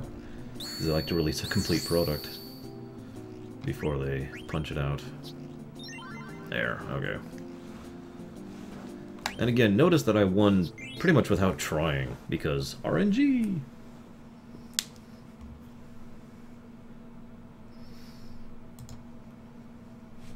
Alright, so. Hey, Stoop. Who is not Stoop, of course.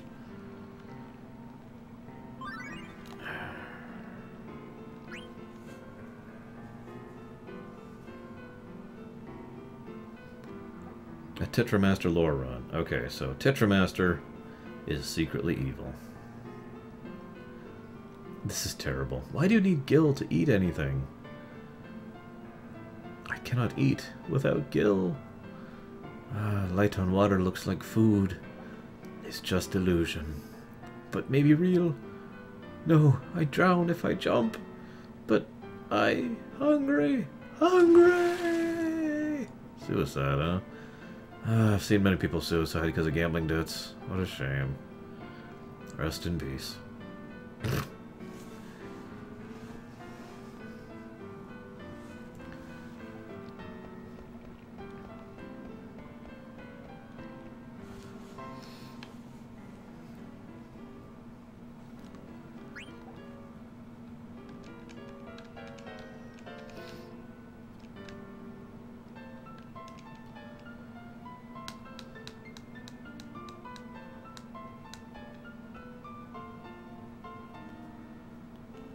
This is when we learn about the fact that she's the only summoner.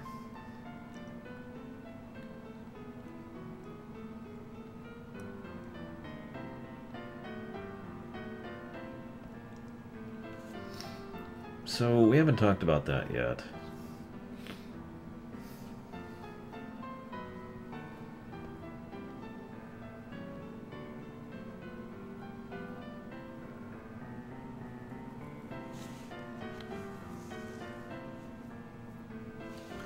Now we're going to save, because I would really like to win this. There's other places you can get a rebirth ring, but now would be a great time given the area I'm about to go to. Alright, save.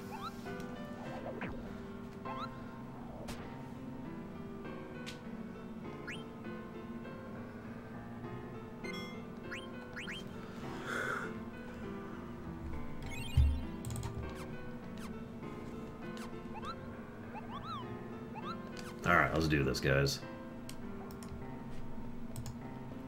Anyways, would you believe there's not really as much lore about Tetramaster as there is for Triple Triad? And Triple Triad only had a bunch of lore I could summarize in about 3 sentences, too.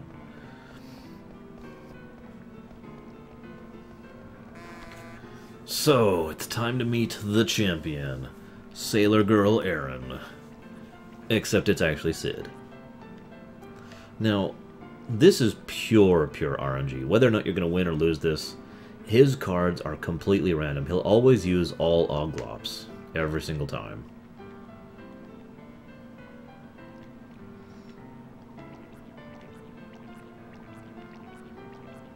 And whether or not they're good or bad, pure luck of the draw. I also like the fact that he's actually easier than the previous fights sometimes because of the fact that he, well, you know, his mind isn't working right now. Okay. So we're going to go and bring my real cards for this.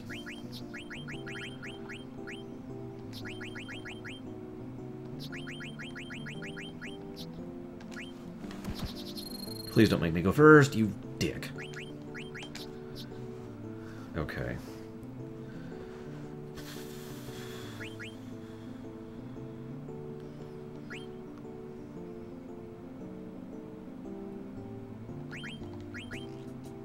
No.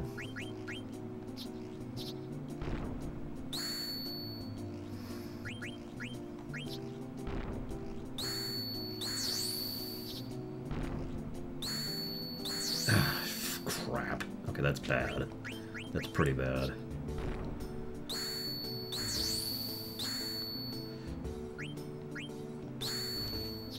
Oh, thank God. I was really hoping to just win that first shot. I was willing to reset for it, but yeah. Okay, so we won.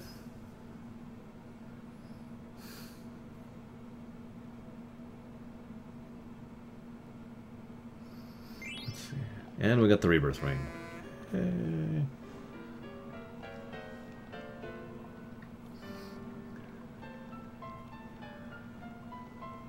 The new Hildegard 2. That doesn't actually work pretty well, all things considered. I like how they literally just talked about how they wanted to get the steam-powered airship going just in case things go badly, and then something horrible starts happening.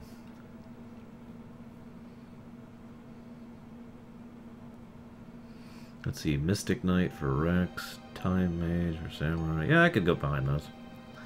Oh, right, excuse me. Peace is but a shadow of death, desperate to forget its painful past. Though we hope for promising years after shedding 1,000 tears, yesterday's sorrow constantly nears. And while the moon still shines blue, by dawn it will turn to scarlet hue.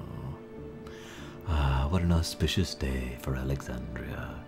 Garnet's ascension to the throne has brought hope and peace to this kingdom. The people are overjoyed. They believe a wonderful future is ahead of them. But the celebration isn't over yet. It's time to really light things up. Your former master is here, Bahamut. Play a requiem for her and all of Alexandria.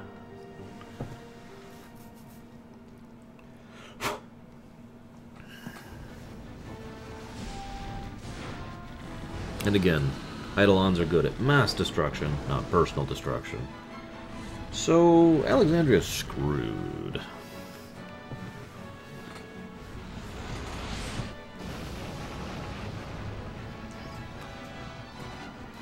Try not to think about how many people were in those houses, especially since it's nighttime.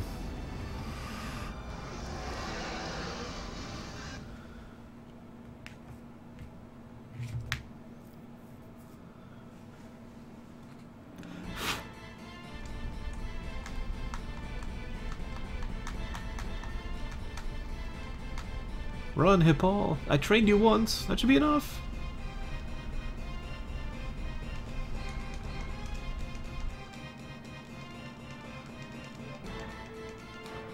Oh, crap. I need to look something up really quick.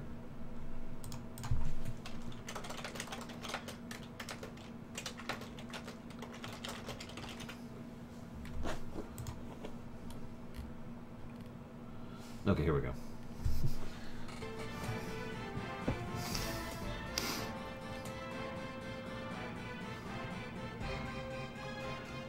I like how all the soldiers she gathers is just the 9 Knights of Pluto.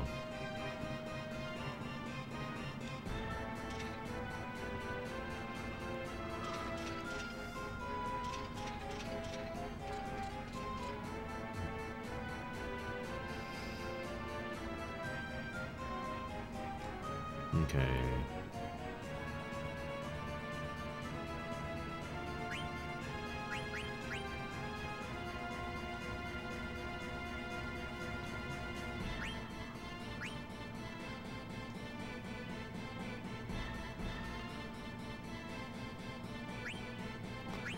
So this is the thing you actually wanted to pay attention to way back at the very beginning of the game in order to figure out which one goes where and figure out who was good at what. Or you could just look it up, of course. But no, they do actually tell you how to do that minigame in-game.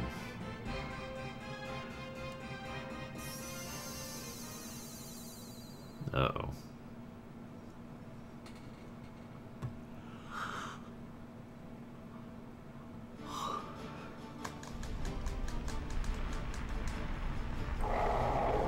And naturally, he's attacking the town with tons of Mistodons, in addition to Bahamut. Some people have asked why he does this. Well, there's several reasons. I could point out spite, or the fact that he's trying to, you know, continue the cycle of death kind of a thing, but truthfully, he is after a specific thing. He has always been after one thing. All these Eidolons are pathetic in his mind.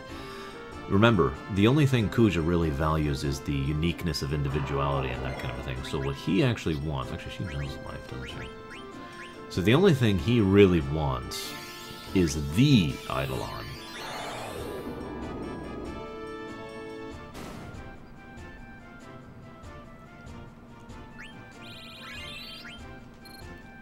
Is this the song, The Thing I Must Protect?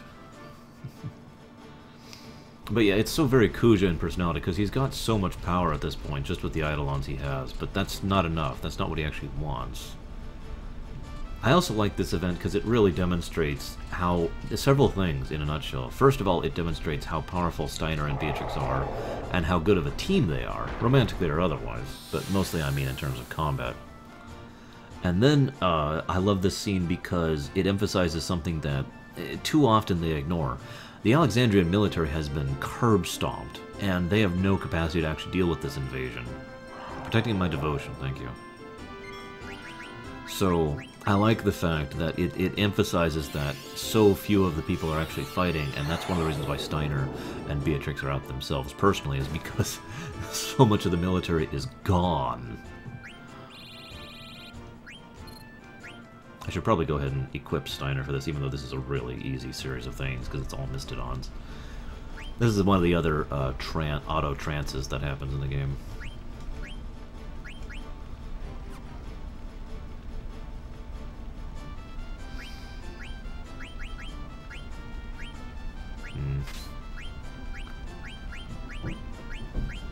Do I get Steiner for the Tantarian fight? I genuinely don't remember. Because if I don't need to set him up purely right now. I just want to kind of set him up.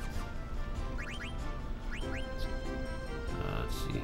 Envelopes on, that's on, HP's on. Don't, I definitely want that.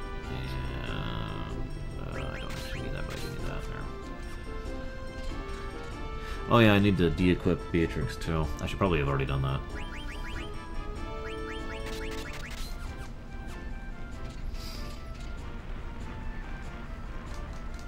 So this is kind of a neat little thing, because if you've been paying attention, this entire sequence, this entire game, there's never been a pincer attack like there was in previous FS. And you know, it's like, aha, a pincer attack! Nope, it's just two of them in front of you. Let's kill one of them. There we go.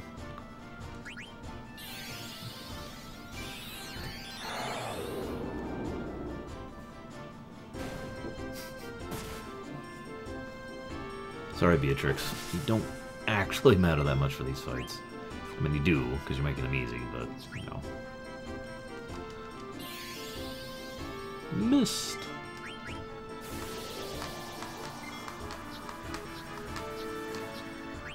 Lag the game. Hey, Dagera. Dragera, excuse me.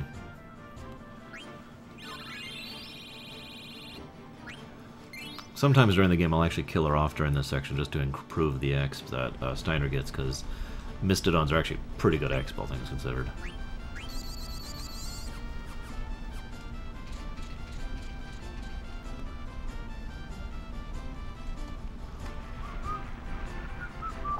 Whoa.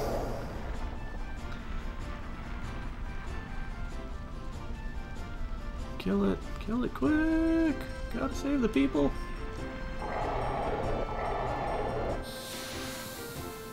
Save the Queen, the Masamune, or the Gunblade. God, I'd take the Masamune in a heartbeat.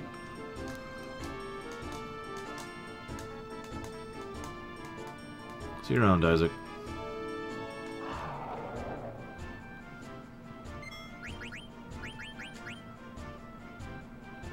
Clear to you there, Aunt, by the way.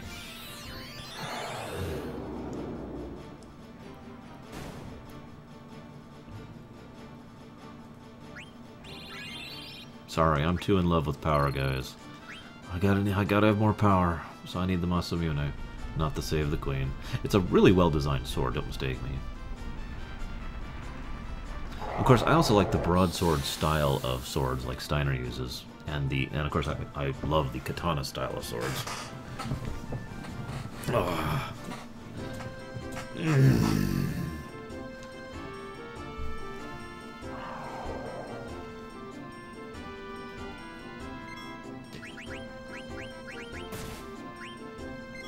Yeah, I love the fact that you can actually throw the Save the Queen. It's hilarious. If I'm not mistaken, it always does quad 9s if you throw it. I could be wrong, but yeah.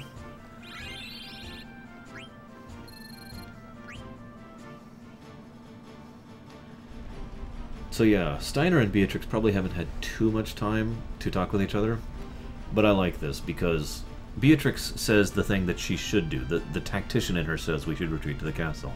Steiner's response is, no. I will protect the princess, the citizens of Alexandria, and you.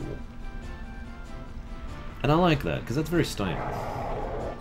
It would be the tactically smart thing to do to retreat, but there is something to be said about the human nature of wanting to try, even when the situation is bad. Yeah, the Mistodons are undead. All the mist creatures in lore are undead of some sort or other. Don't hit her, don't hit her, don't hit her, don't hit her, don't hit her, don't hit her, don't hit her. You dick, you dick, you dick, you dick, you dick, you dick. Whatever.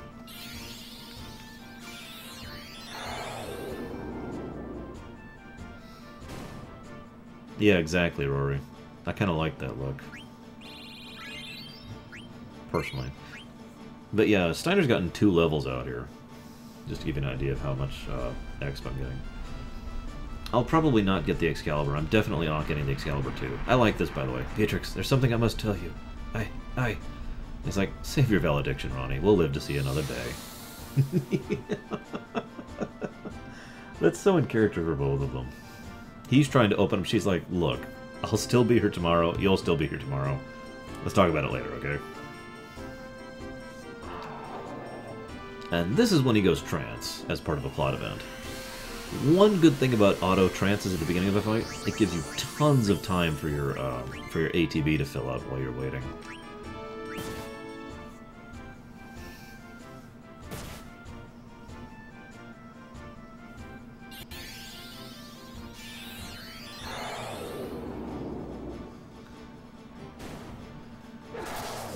Yeah, by the way, Steiner hits like a truck when he's in trance. Probably the only trance I truly enjoy when it shows up is Steiner's, because he just creams things, no matter what level he is. Meanwhile... What is that noise? I think it's time for us to go solo Tentarian with just Garnet. No, I'm kidding. That would be funny, though, wouldn't it? Although, just in case, we'll go ahead and make a save here. Or it'll refuse to let me. Of course it will. I think I can make a save there anyways.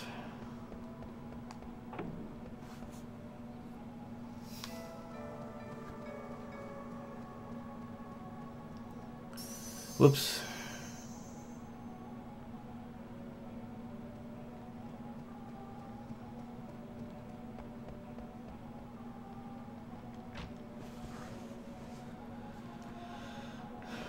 I like how the music gets louder as we go. I also like how the knights slowly cross their swords as we're going through here. You see, 500 years ago, I already talked about this earlier, 500 years ago they summoned the ultimate Eidolon. We don't know the event that caused that to happen. We do know something really, really terrible happened to require them to try and summon the very concept of justice itself. That made Alexander. The problem is, Alexander is justice, not good. He's the helm of this particular thing for you D&D guys out there. So he caused a lot of damage, and I mean a lot, in his judgment, in his holy judgment. And so that's why they split the crystal that they used to summon him and to commune with his powers into 4 pieces. They took one away off the continent, and they gave 1 piece to each of the major nations that existed at the time, 500 years ago. Back then, Limblum was brand new.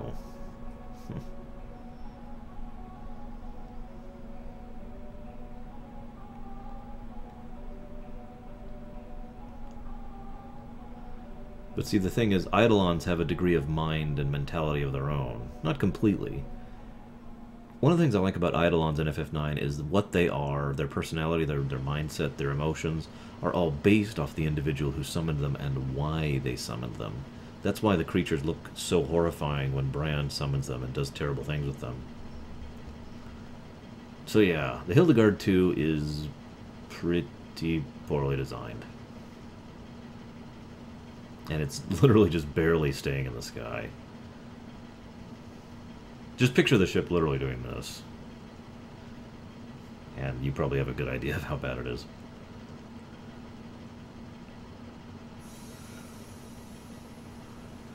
We also only get to see the Hildegard 2 pretty much once ever, and it's in the CGI cutscene that's about to happen for about 2 seconds. They actually designed the whole ship, if you read in the art book and whatnot, just for this scene, just for the CGI.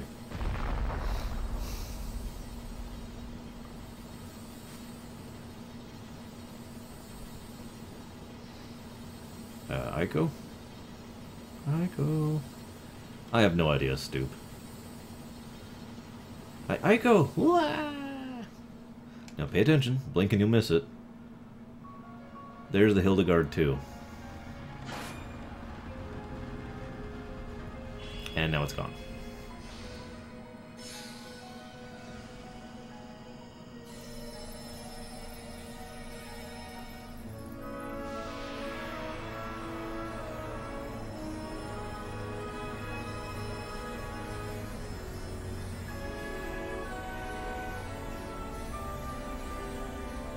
But of course, summoning... Notice the moons are in sync, by the way.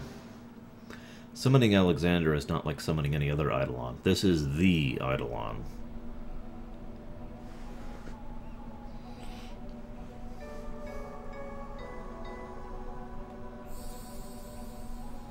So Aiko talks... It takes both of them to summon it. And... yeah, they need to really concentrate and actually do the summoning rather than just... which I kind of like. So some people have asked me why I really like Alexander in pretty much any of the FFs. You're about to see what Alexander looks like in this one. By the way, yes, in lore, Alexandria was named after Alexander. In case you're wondering. Or, I'm sorry, I got that reversed. Alexander was named after Alexandria. My bad.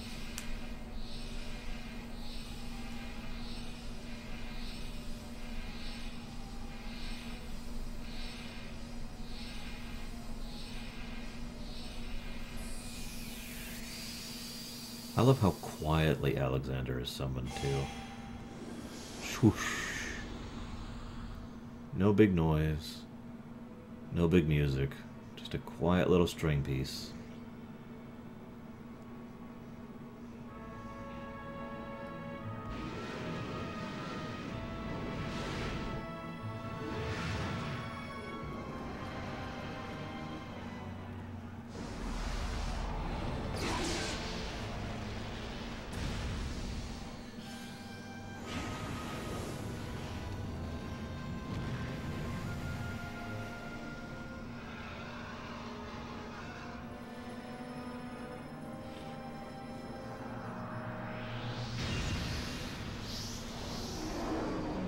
Fun fact, originally they were going to have Alexander be a usable summon in the game, but they cut it due to time and money restraints.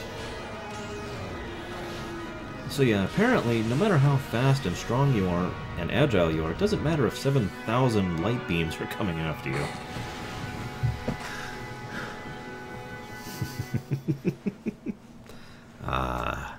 So clearly we've won the day and everything's great, right?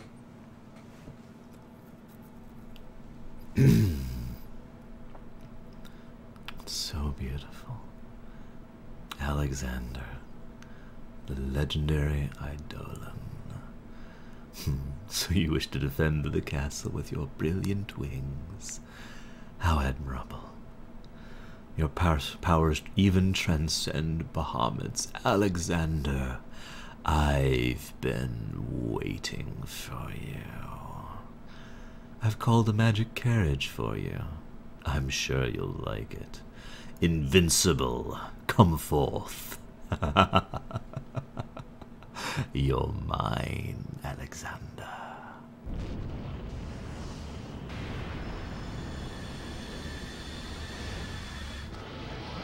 And this is the first time we actually see what the underside really looks like, right there.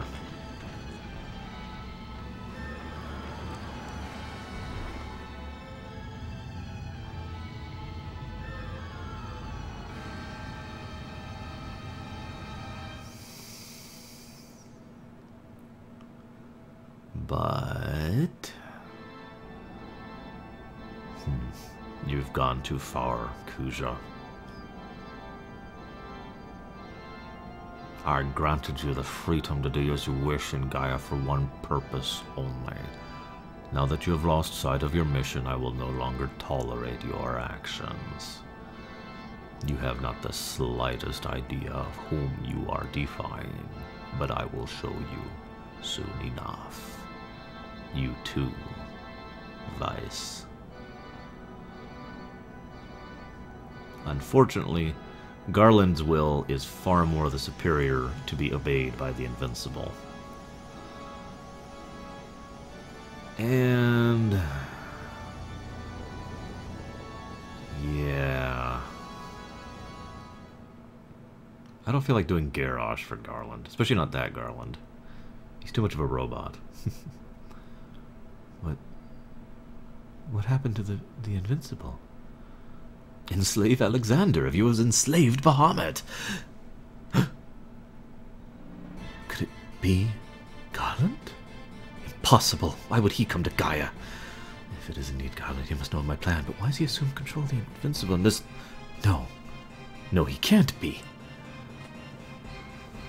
And then Garland runs. And by Garland, I mean Kuja. Kuja runs.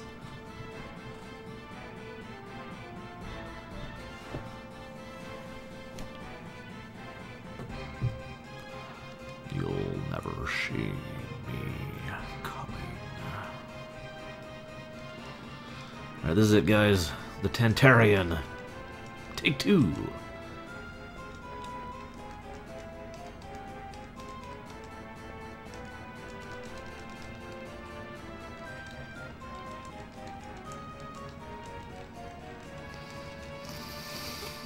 Okay, I don't have Steiner, which sucks. Let's go ahead and set up for this. You're already set up.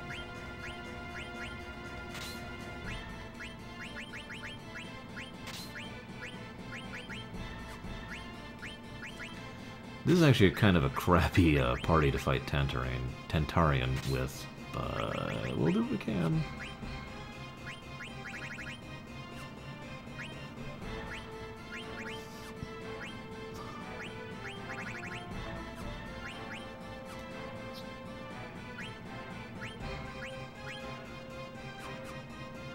They have nothing else I can save, so that's not a huge issue. Alright, let's do this.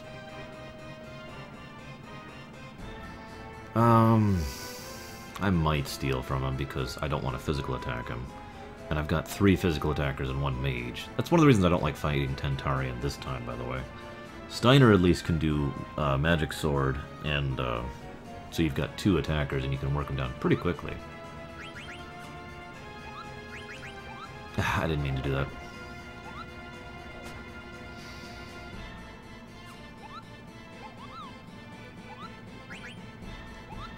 I sold all my tents. Okay. No tents.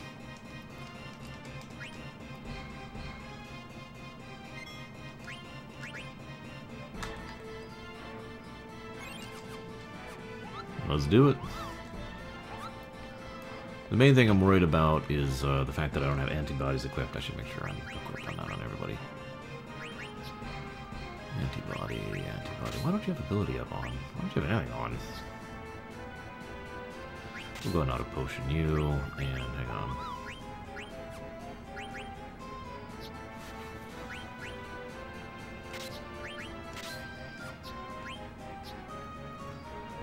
Antibody.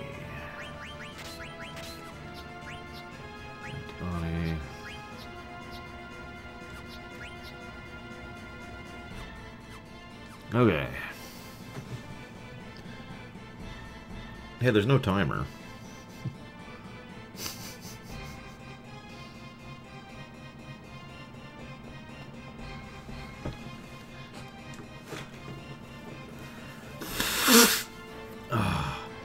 So what's your thing against Alexander, Mean Panda?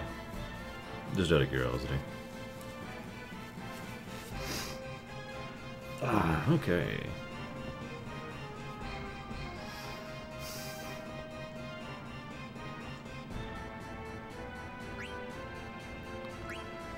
Tantarian is literally kind of what the books were in FF5 in this. It's just sentient books, really.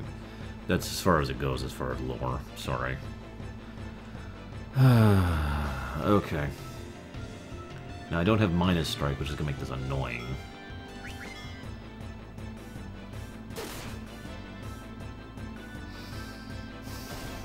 New 150 to 250, I think. It's been a while. How? Speaking of which, let's get this going right now.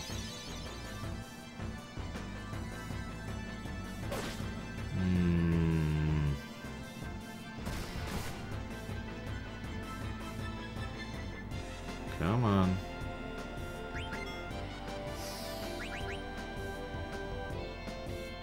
Of course she does, Babsel.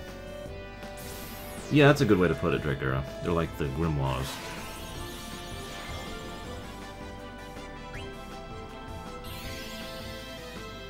But yeah, seriously, the bindings of the book is one of them, the front of the book is one of them, the back of the book is one of them, and the inside of the book is one of them. It's pretty much just the pages from, I shouldn't say just, but it's pretty much fully based off of the pages back in FF5, page 109.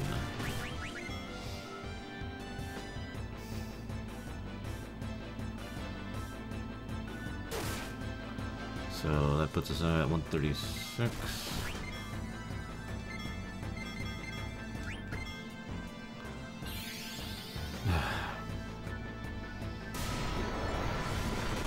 There is, Kay. I just have to run out of potions, and then it'll automatically use 5 potions. Oh, come on. Really? On him? Page 168, alright.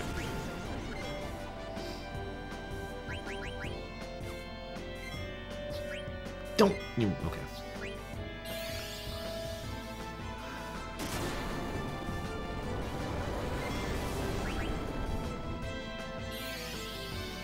Poison won't do anything because everyone has antibody. Also, I'm already doomed, so it's not like it matters.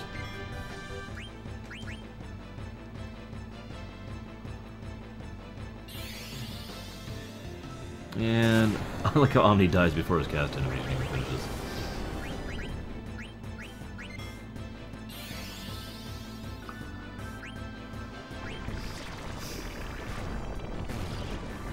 Guard. Come on.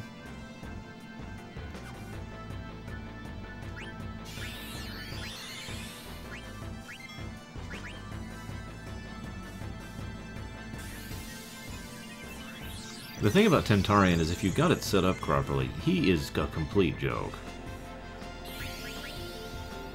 That's one of the reasons I was so upset about losing last time. You'll notice he's actually done no damage to me at all so far.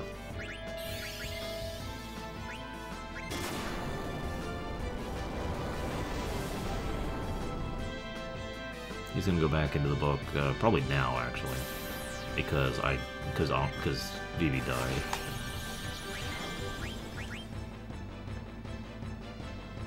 Well, there's the silver fork.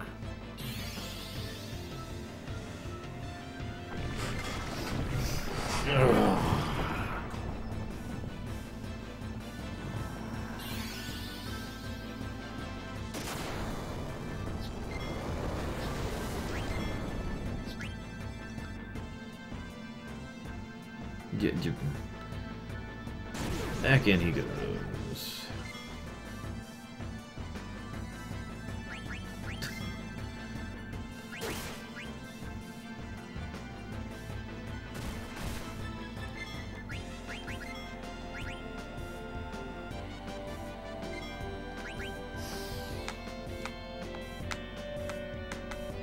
It's just because he's you on me. Oh, wow. 4 health.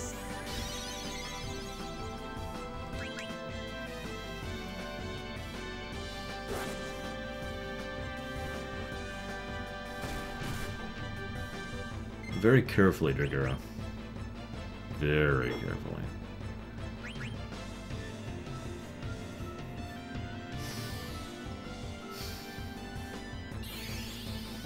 Ah, crap.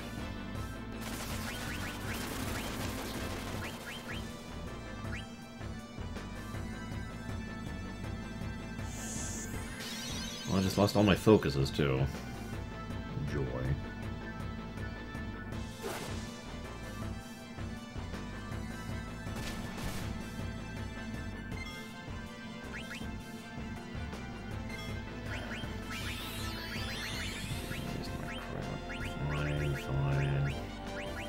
Just live.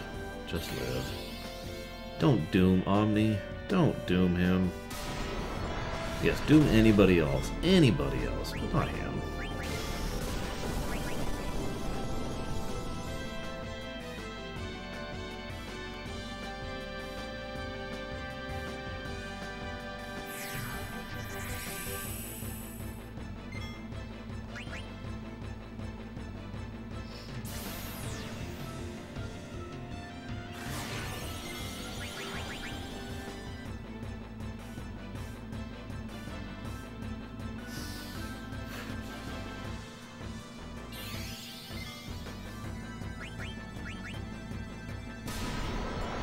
Flare is just his other abilities, like his monk abilities, basically.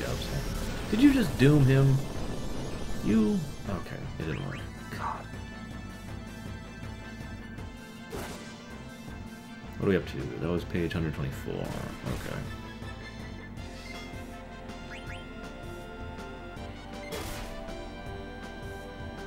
That should be 150.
I was gonna say, he should be dead, like, right about now.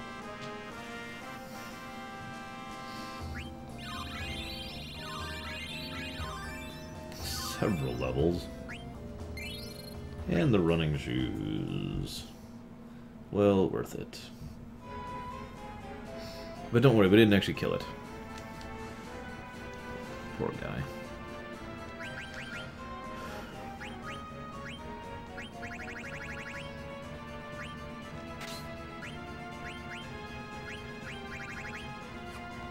to just learn like 50 things.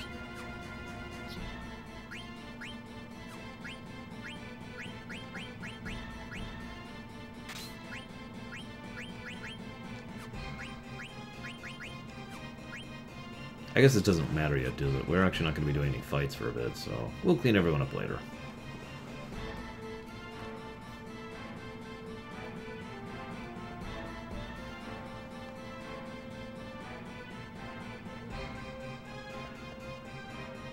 We are going to get in a safety save now that we got our revenge on the Tentarian.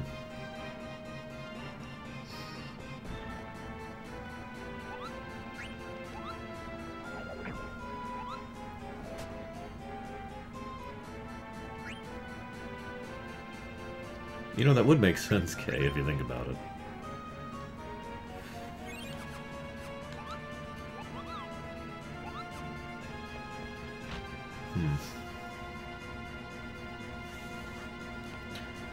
So, in storytelling circles, this is what we call the moment when everything goes wrong, by the way. Not when Bahamut shows up. Not even when the Invincible shows up, although that would have been bad. It's when Garland shows up. That's the moment when everything goes wrong. Oh no, I'm pretty underleveled, Kimarusko. I have been, other than the two, actually, moments in which I've leveled, I haven't actually leveled this whole run to pause and level. Like I said, I really should have earlier, but I figured I could take the Tentarian with a little bit of a strategy, and I was right. But anyways, like I said, this is the moment everything goes wrong, and I love it because I always like it when the one little thing that turns things from a bad situation to an incredibly horrible situation is when it's something small. One tiny little change. Garland shows up, takes over the Invincible, and orders it to destroy the Alexander.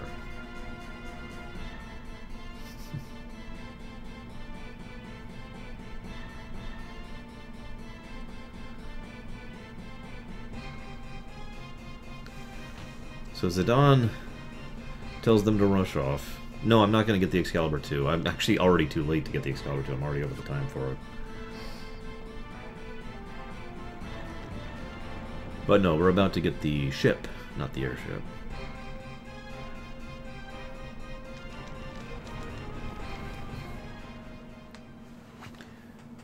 So, some people have asked, why is the Invincible a battleship? Allow me to explain. The Invincible is basically, if you could picture a mage in airship format, and all the power and all the abilities that implies. We'll get there, Agamemnon. The actual plot of FF9 hasn't really started yet, which is kind of the funny part.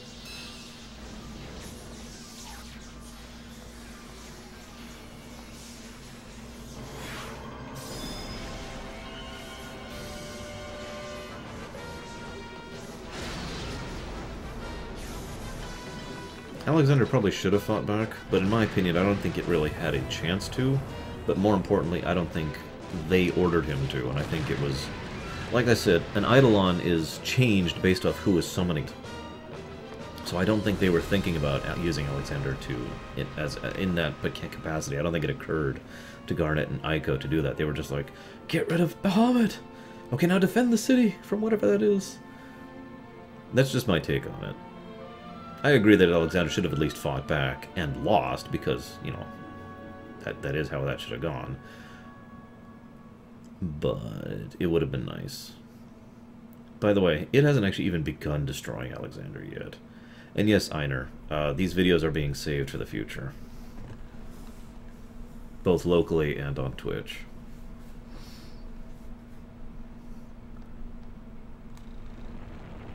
So, guys, it's time to run. Because the Invincible isn't done yet. Now that its defenses have been pierced, it's time to actually fire the main cannon.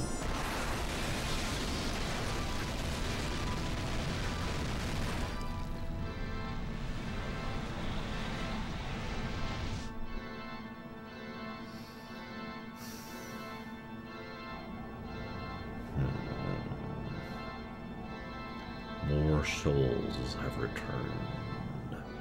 In microscopic proportions, the process still continues after 1,000 years. Eventually, these circulating souls will no longer belong to Gaia. They must never be circulated back. Kuja did well. If only he'd lasted longer. I never imagined he would choose to end his remaining days on Gaia. Perhaps this was his fate, set in ages past.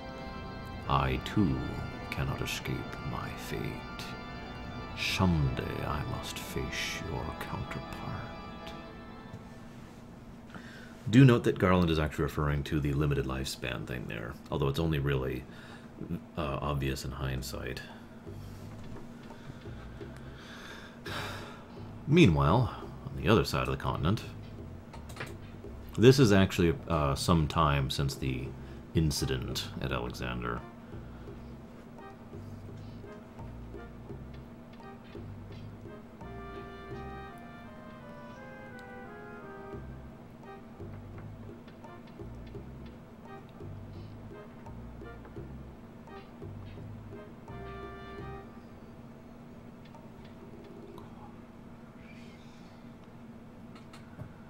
I'm not going for a Sean Connery voice. I'm going for a doesn't fully know how to talk voice.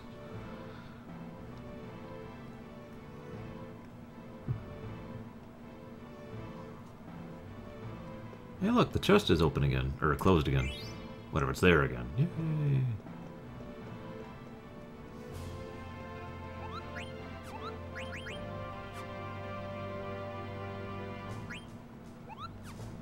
Pretty sure that's actually where the Magnet quest starts, is that one I just got. What's your question, Fitzcott? How did the population of Alexandria escape? For the most part? No. I mean, a lot of them did.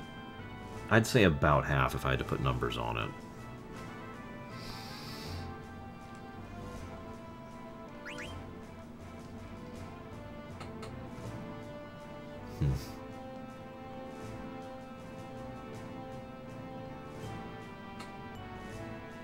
Do they even say how long it's been?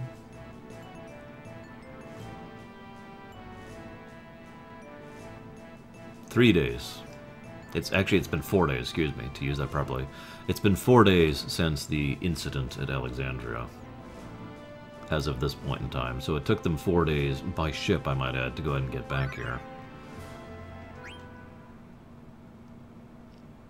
There is enough to rebuild, but Alexandria will never be the same again. Something washed ashore. Wonder what it is. I like this, by the way. Captain! Sorry, we found this thing by the shore. Step aside. I used to be a sea dog, so I know a thing or two about these things. Yep, it's dead. Go find a doctor right away. Well, they got their butts moving in a hurry. It's but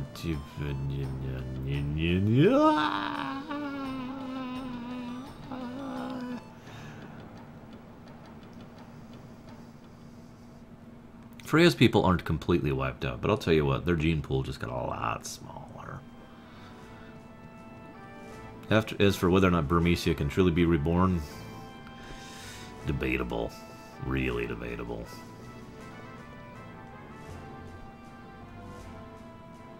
FF9 is one of those settings that's really a mess by the time we're through with it. Honestly, Lindblom, with the Atomos attack and the fact that they lost an entire district of the city, got off easy compared to the others. Really, they did.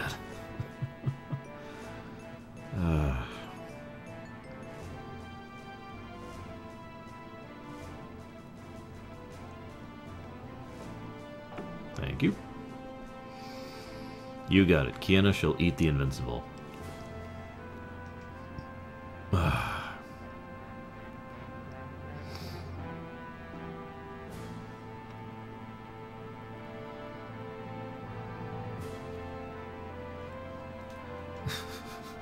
I like how Sid just stays on his throne, all calm-like.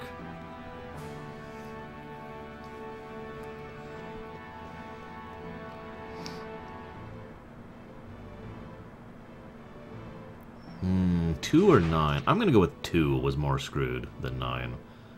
Overall. 9 got pretty screwed up, but there was at least something left to rebuild with. In 2, the only thing left is the remnants of the rebellion, those who survived, and the refugees, basically.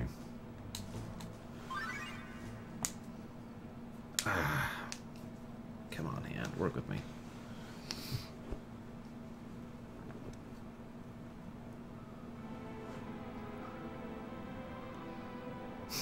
Well, thank you, Reaper, although you've said that before, but I'm still thankful.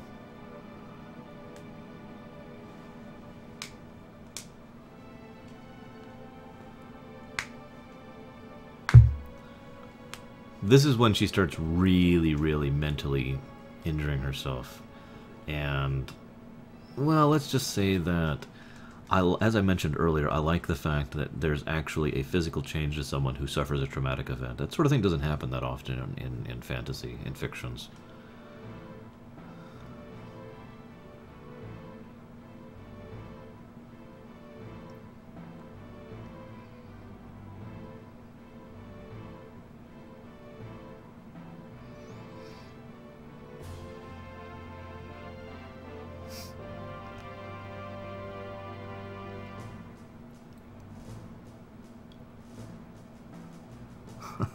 Are you sorry, Reaper?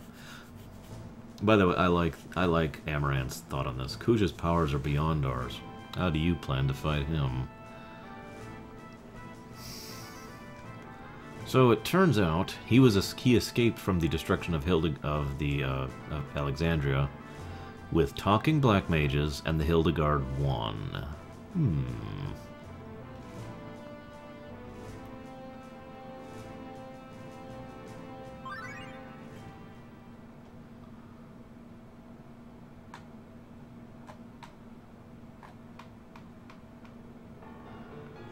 Meanwhile, by the way, I love the design of Hildegard 1. I really do. It's probably my favorite airship in this game. That blast almost destroyed our ship. For a second, I thought it was... What am I thinking? What can that old fool do to me? He can't kill me. Nothing can. Nothing can. Besides, he's too late. The wheels are already in motion.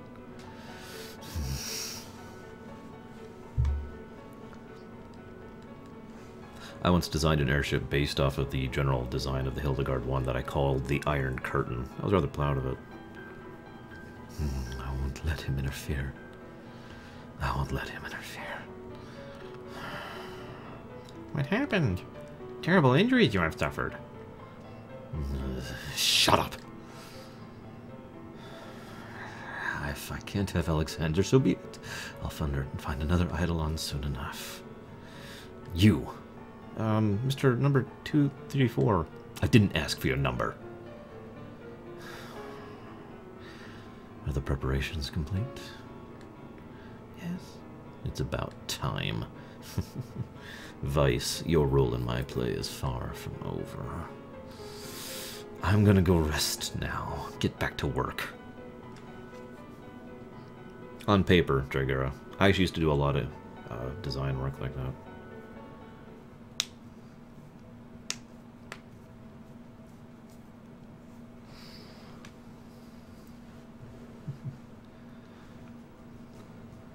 By the way, fun little factoid, you notice how Kuja said something almost sending out character, I'm gonna go rest. It seemed too casual for him to say something like that. In Japanese, the point is that his very dialect has changed in that section to illustrate just how badly that whole situation shook him. And so he was literally speaking in a different manner, and that's what they tried to get across in the English version there. So they've decided the best thing to do is to find all these potions across all of Alexandria. I mean, Lindblom.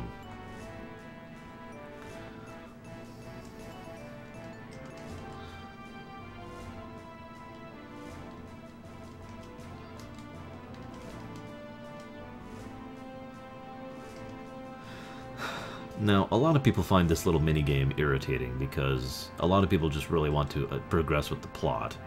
But you have to go around and basically go to all the areas of Lindblum to get the pieces of these potions.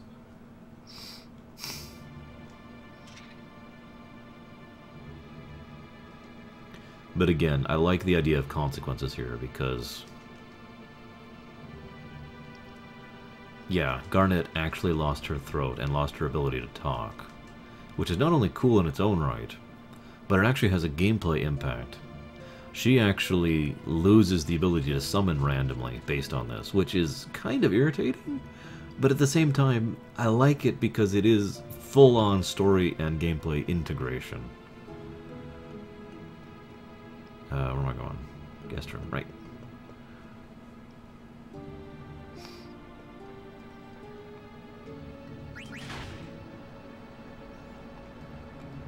Besides, I never leaned that heavily on the summons in this game anyways. I usually just do them for cool factor, or if I don't have anything else with her to do, and she's just swimming in mana.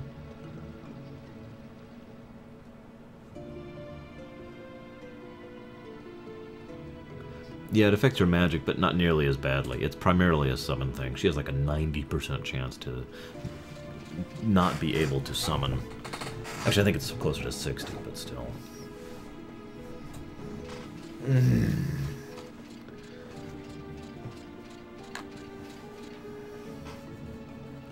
I don't blame Fitzcott. I really don't. I'm hopeful that when we get to the parts he hasn't seen, he'll actually enjoy them.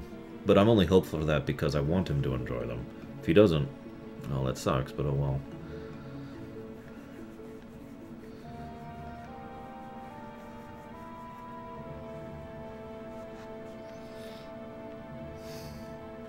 Now, what's funny is this is actually the second time in a Final Fantasy someone has lost their voice thanks to tragic circumstance. Because most people don't think of Ward when they think of this.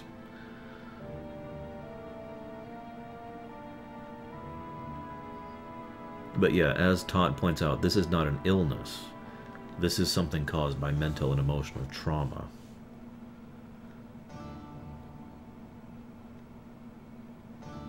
And that's the problem. How do you fix the brain? How do you fix the heart? You can't. All you can do is hope it mends itself enough to keep functioning.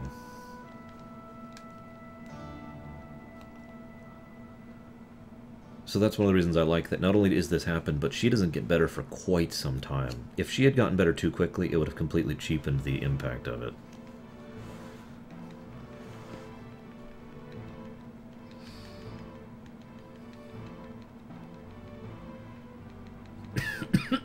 Excuse me.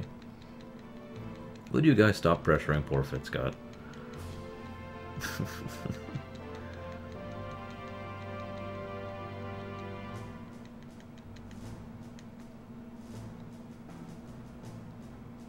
Okay, Cinna has unusual, and I don't remember the rest.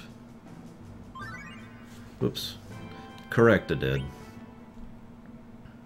Where's the nearest Mako reactor? Fling!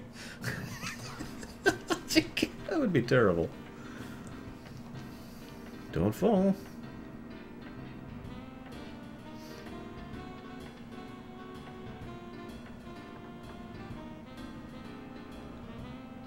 I like this, by the way. Cinna's like, hang on, I'll go find a hammer.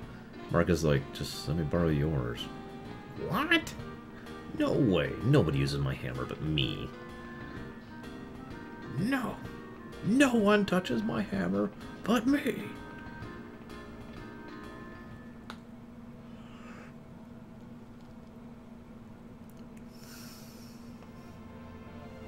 Okay. Let's see. I need to get the one at the artist, the one at the theater. Oh, where's the third one? Get the beautiful question there. I get the question there. Oh god, they forgot this during the speed run recently too. That was hilarious in its own horrible way.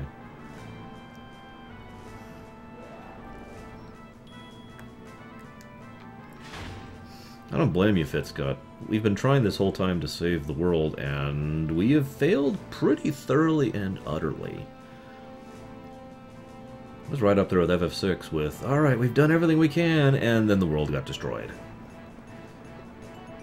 Although I would argue the world being destroyed had a little more impact, at least for me. That's just because it all happened in one massive, just cataclysmic event. Whereas in here, we get to see the world be destroyed piece by piece, which is a different way to approach it.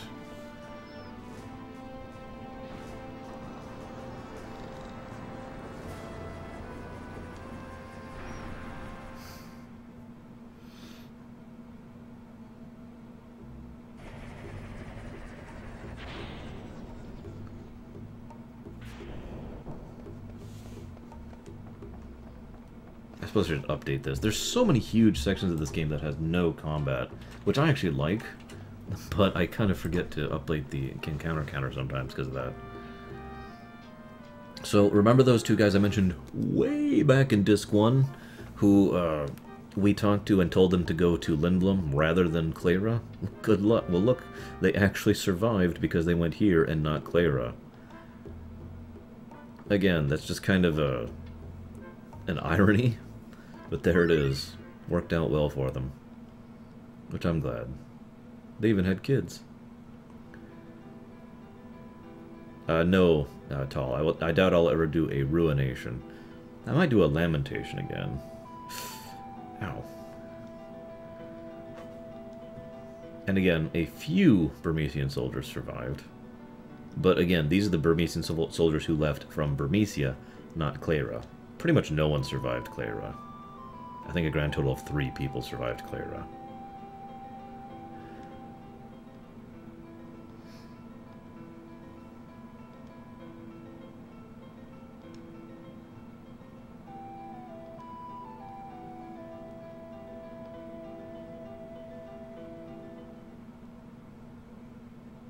I do too, Omni. It was kind of rewarding to know that, you know, going in here and saving these people had an actual impact on someone's lives.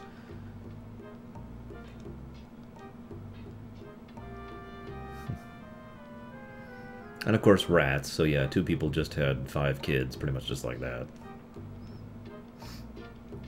What's a savior? Oh, I want a savior too. He looks cool.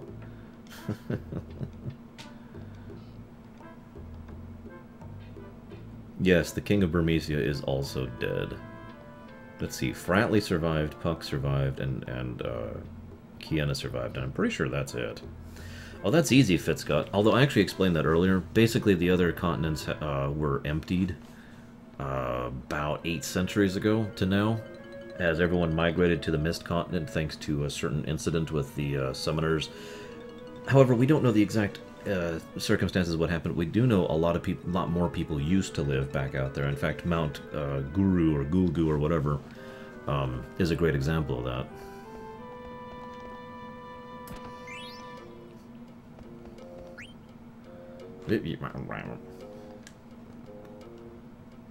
Oh, right, so where is it? There it is. Strange potion. Where's the beautiful potion? That's the only one I don't remember where it is. Reaper! Reaper!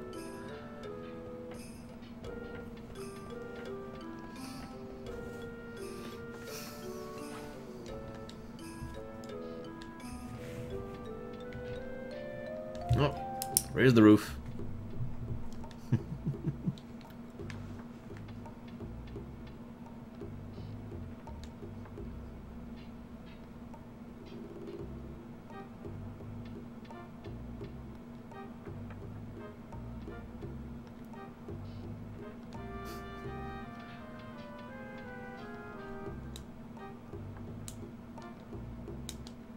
Another raise the roof.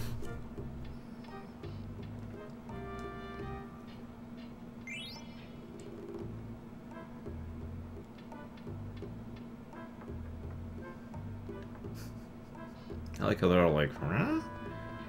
We're all gonna cure the king. Huh? Favorite member of Tantalus? Ooh. I'm gonna have to go with Blank or Marcus. Kind of a tie between the two. Probably Marcus if I had to put money on it.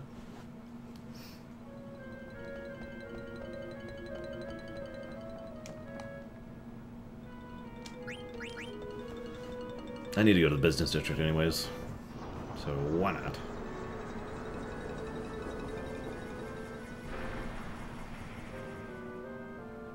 Yeah, that's always been true, Fitzcott, but the irony is even with modern graphics, we still haven't gotten away from that problem. we always get just a hint of how the nations are, not actually all the actual pieces in a nation. But then again, considering that would be purely for flavor's sake, I kind of understand why they don't do it. Seeing all the towns and villages and all that exist within the Alexandrian nation would be interesting to me, but ultimately it doesn't serve the purpose in a way other than to stretch out the fact that, you know, Alexandria is a nation and not 2 cities. Excuse me, 3 cities.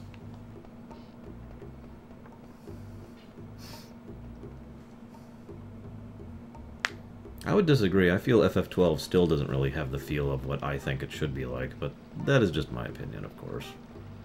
FF12 still suffers from the same problem that all the FFs do. But then again, getting around to that is just hard to accept by itself.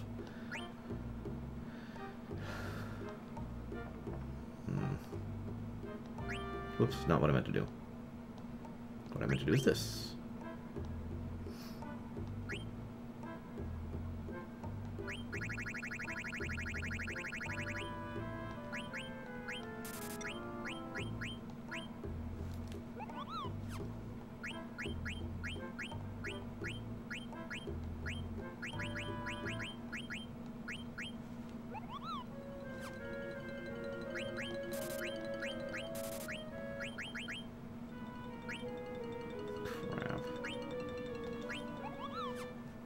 God, I am so low on money.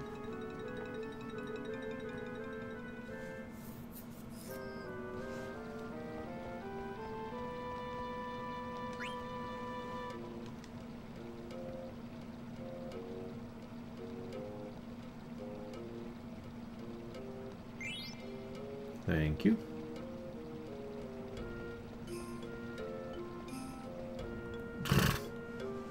You know the rule, Absol. Or if you don't know the rule, you do now.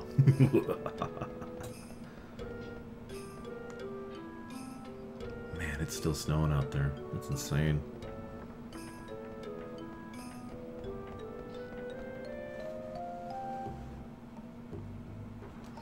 Alright. Let's go back to the castle and find... Okay, so this is it, guys. We're going to cure Sid of his oglopism. He's going to be a human again. We're going to get the airship. We're going to go to the outer continent. It's going to be great, guys. This is going to be awesome. I'm looking forward to this.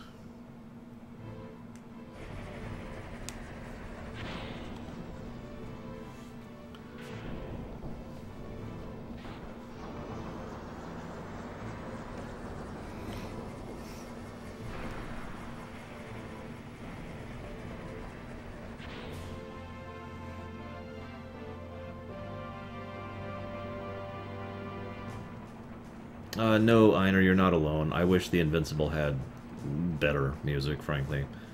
But that's just me. No, Samurai, at least not until I play the next, well, 4 games from now.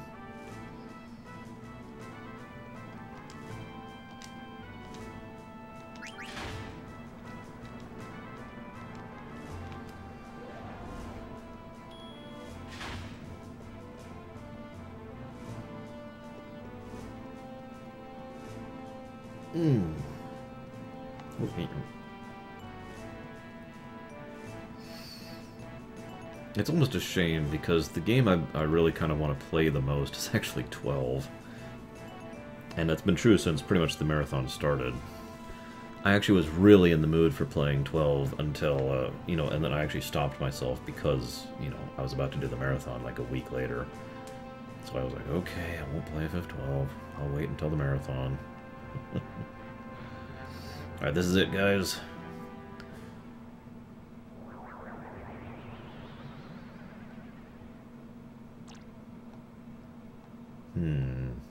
I think we fixed him, guys.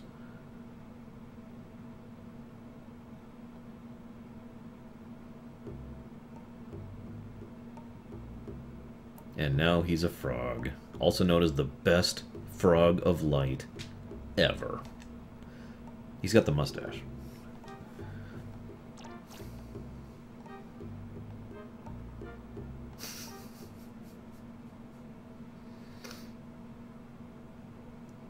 Giacomo, I I keep saying no to doing streams of MMOs, at least other than quick running through things, because of the fact that it would take 20 billion years to do lore runs of most of the lore of most MMOs. At least the ones that really have a lot of lore.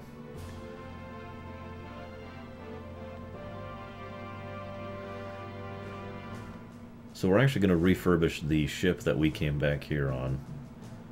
And then off we go. And we're going to go to the outer continent. We're going to talk to the black mages. This will be great. We got this, guys.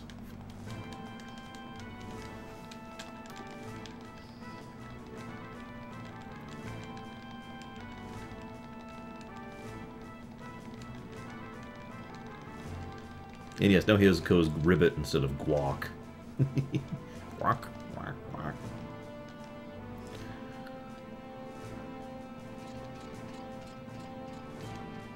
Oh god, Sledge, that's terrible. Meanwhile, poor Kiana.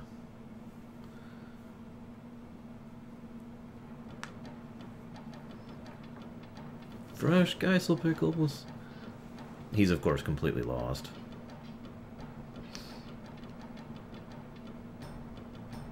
Food? You have food? He's apparently never seen a pickle before. I still need to eat many different food, get much learning. I love when he does the lick like this. And so she actually gives him one. And it's like the first time he actually gets to eat on the screen. Pretty much the whole game, actually. No, Giacomo. His brain doesn't really work that much better. It's okay. We'll fix him. Eventually. Maybe.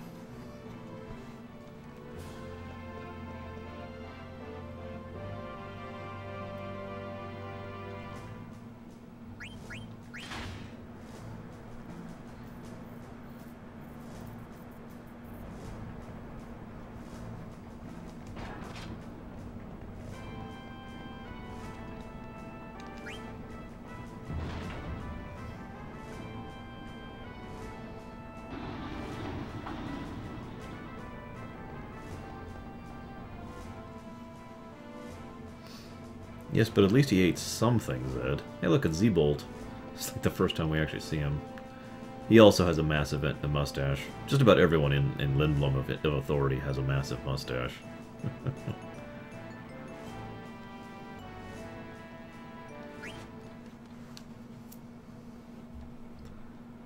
Yeah, of course I'm familiar with Star Control, too. What kind of question is that? Hey, Doomy. What's up?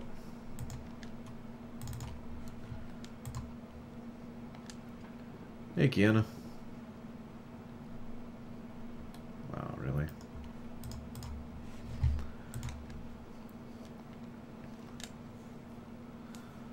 From mountains, I climb mountains, cross ocean, fight monsters.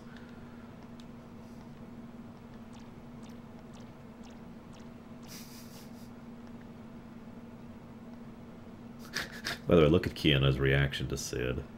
Frog is talking. Maybe I eat it?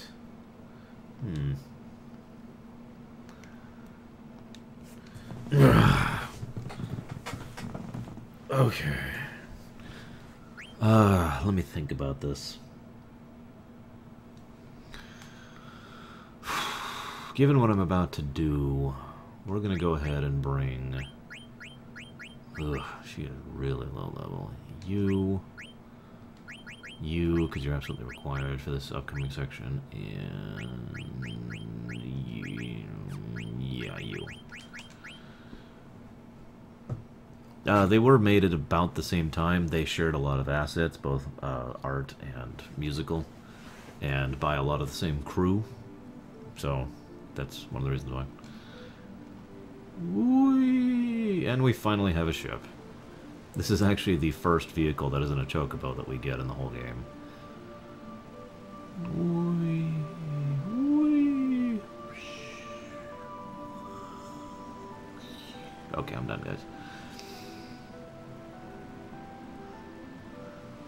No, same assets, as in same...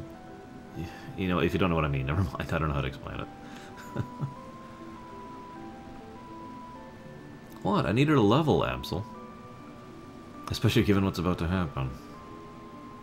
I pretty much always take my casters for this so they can level, because the melees I'm not too worried about.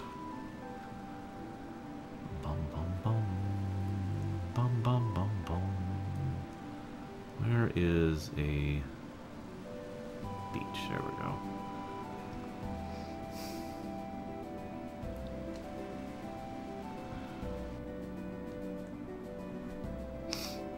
Okay. I know you're set up. Whoop.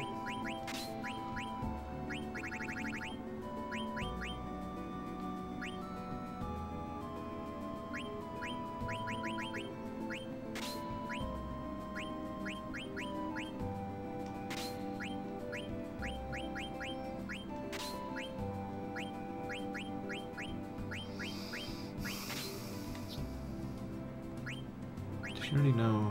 Yes, she does. Okay, good. I don't need that yet. I do need that. Everything I kill, Absol. I like how many times I've had that question so far.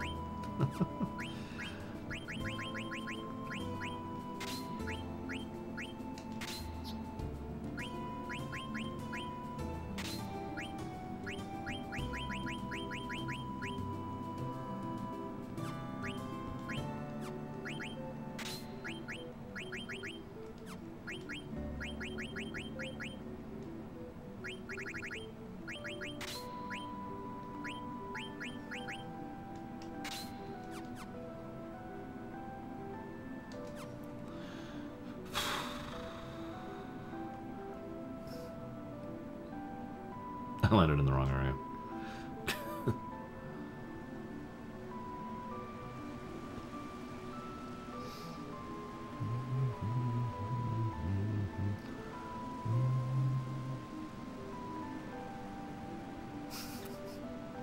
Yeah, Kiana's face is a little bit disturbing, especially for an 87-year-old, or 89-year-old, or however the hell old he is. Of course I brought Garnet. I needed a level for the palace. Because, well, yeah. This is actually a pretty good time at which to go ahead and stop and level for a bit. But I don't remember my usual spot for doing so. This is the right spot, right? Yes, okay, this is where I want to be. So let's just go ahead and kill everything on our way. Get a couple levels.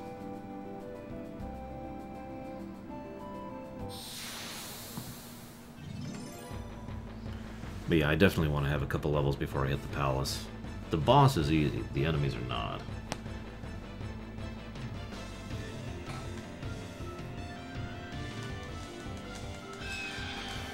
Where do I usually go to level at this point? I can go to Dagira by now, can't I? Let's go ahead and show off Phoenix while we're at it. And if we can, we'll try to show off Leviathan. No promises on success.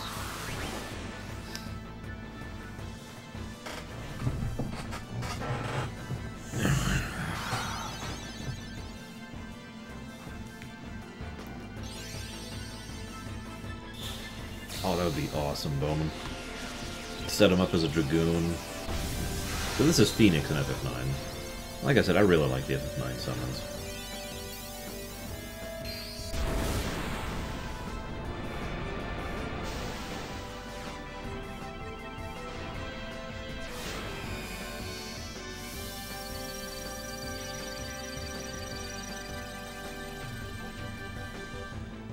That's the one, Absol. Can I do... Oh, here we go. Here's Leviathan. I actually figured I'd fail.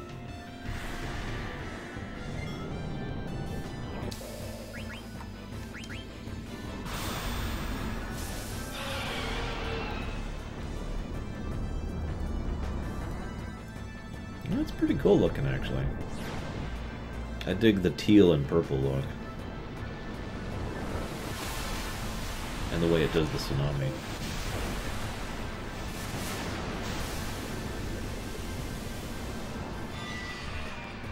That might just be the fact that I'm talking a little bit quieter, Pax. Because I haven't actually changed anything, at least not that I'm aware.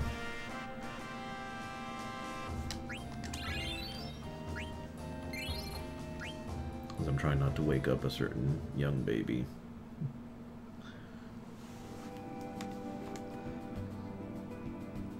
Now his victory pose is he does kind of this backflip thing.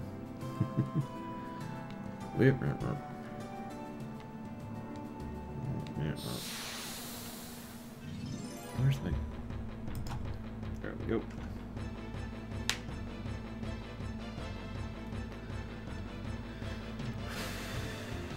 I think we're going to go ahead and pause tonight before the next two big sections, just because they're both very long sections and there's no good pause point in between them. Not really.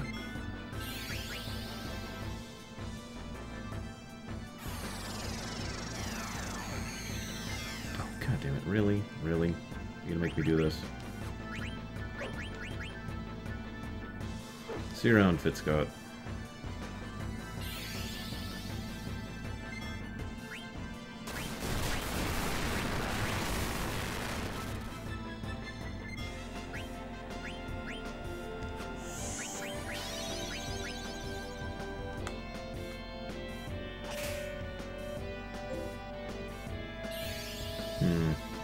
I don't know what to tell you, Pax. No, not yet, Samurai. We're gonna do a couple more interesting scenes, and, you know, then we're done for the night. You know, this is just gonna be irritating. To fight these... Oh, never mind, we summoned drama.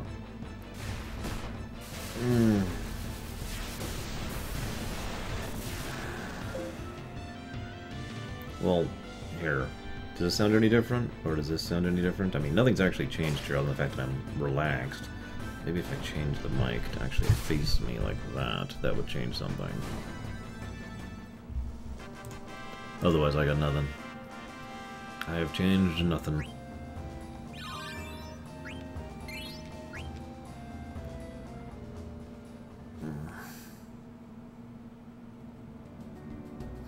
But yeah, I actually usually treat Aiko as the white mage and Garnet as the summoner. Because I find Garnet summons usually more useful offensively, whereas Aiko usually has more utility summons.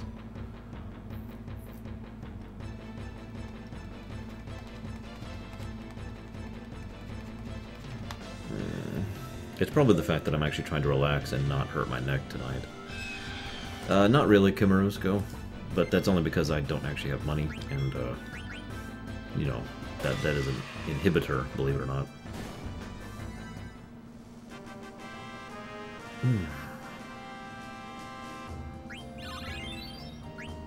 God, I'm only level 25. Yeah, I really need to get some leveling on. I need, what's a good leveling place at this point in the game? I'm trying to think. Because I could go there.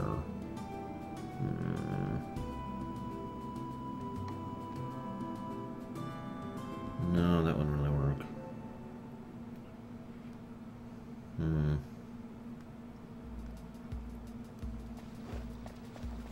Oh well. So, pretty much all the black mages are gone.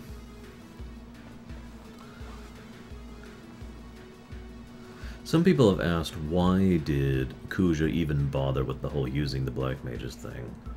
And the reason is because, by about this point in the time, he was starting to build up what was going to be his own little private army in order to utilize, once he had Alexander, to use as distractions against Garland when he then attacked them.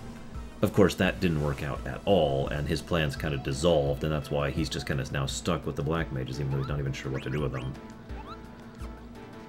Yeah, I could... Grand Dragons? Do I even have the ability to reach Grand Dragons at the moment?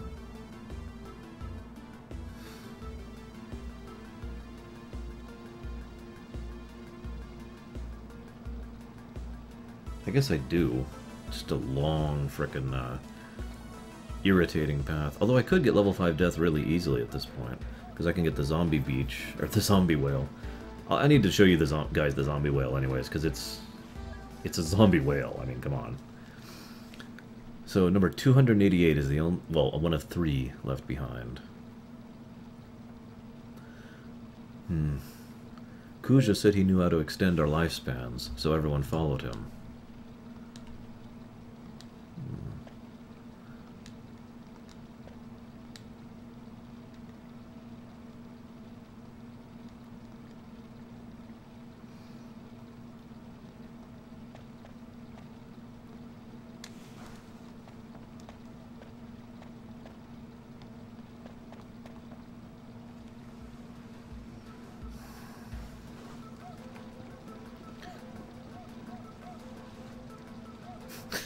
Yes, we're about to see the prototype of Sin. I'll show it off on the stream, and then I'll probably cut it off at that point. Poor Vivi. It hatched! So, you'd be surprised how many people didn't actually know what this meant for the longest time. There was a huge assumption at the time that this was named after a fan or a player or something like that, because they did that actually back in the day. But no, it's Bobby Corwin. By the way, I like how they did pictures of chocobos on the wall just to try and make it feel, you know, like it was home with family and stuff. At first we were going to go with everyone, but someone had to stay behind and look after the egg, so we stayed. We kept the egg nice and warm by putting lots of hay over it. I can't wait to show them to everybody. They're going to be so happy. We have to come up with a name. And they both feel strange because they have no idea how to process the emotions they're feeling.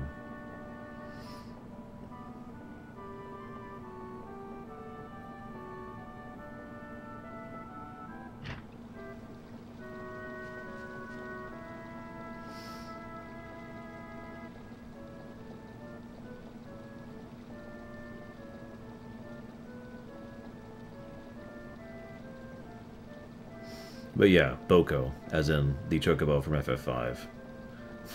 Referenced, of course.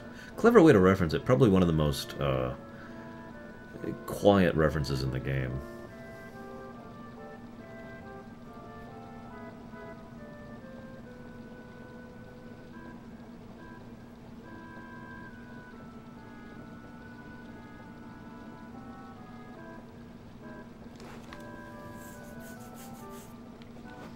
Poor Boko.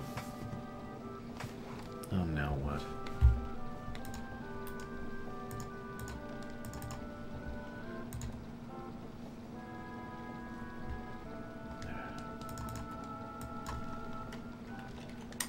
Frickin' bots.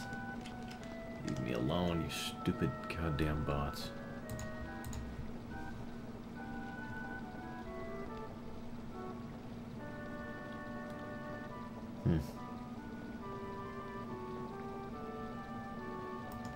Anyways, sorry, Kay. In answer to your question, no.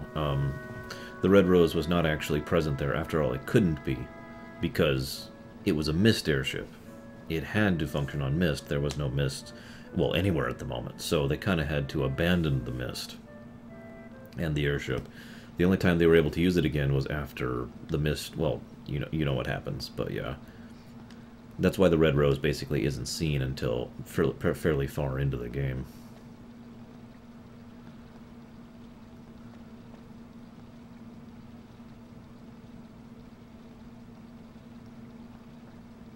I like how everyone assumes that beating Kefka will help her to get her voice back.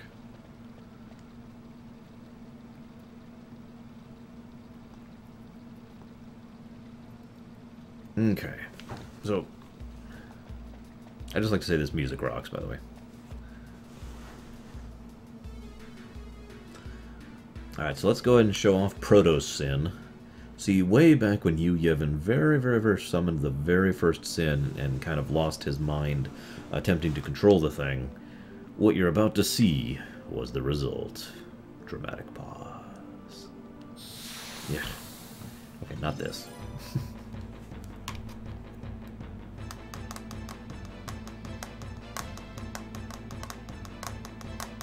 Yes, we have to go smash Kefka. Oh god, it's a Zagnol.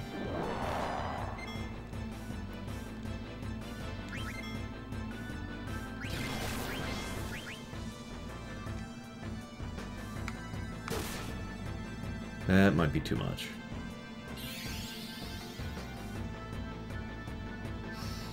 Five had one too, Absa.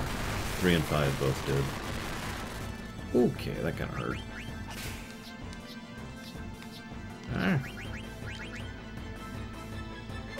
Yeah, he's dead. Damn it.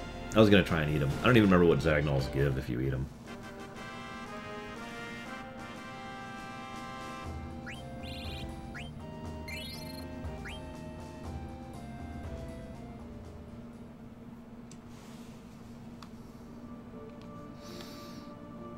Matra Magic, that's what I was gonna eat that for. Whatever, eating sucks. Of course, I do kind of want to eat this guy. So, here's hoping for good luck. Come on, zombie whale.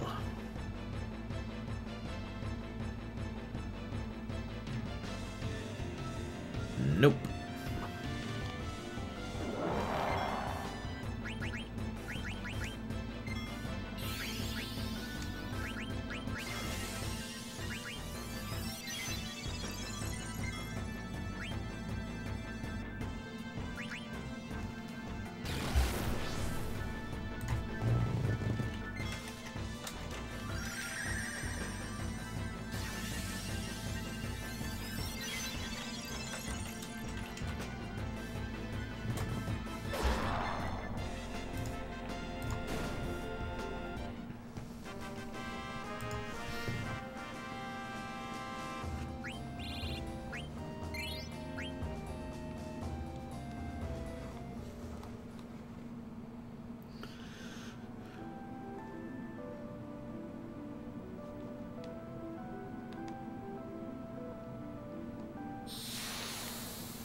Damn it, Drigura. I literally just turned off the bot to turn it off for the night. Absol, that's a donation incentive as to whether or not I will, be playing FF10-2 or FF13 during this marathon, and the second number is whether or not I will be watching cutscenes in those games. I'm not going to say anything about that. I've been working on something behind the scenes for that. That's all I'm going to say about that. Hang on, Dragero. Let me just manually look at what your guess is. Because I just turned the bot off. Your guess is... nothing. I don't have a guess for you yet for this game.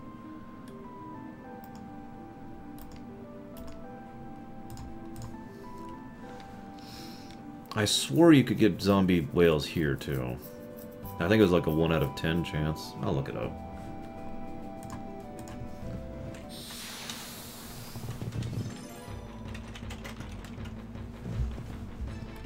Ow.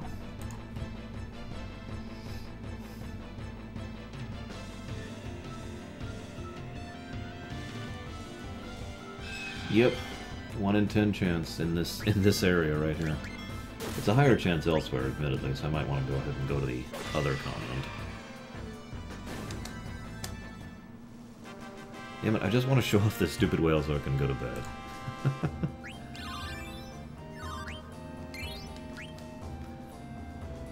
Yeah, by the way, that was 242 is what we're up to here.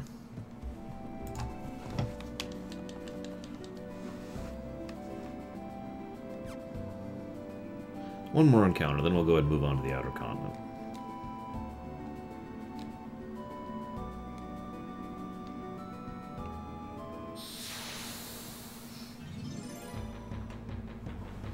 Even if I was grinding to 99, I don't think I'd get up to 2,000 encounters. Not in FF9. Damn. Okay.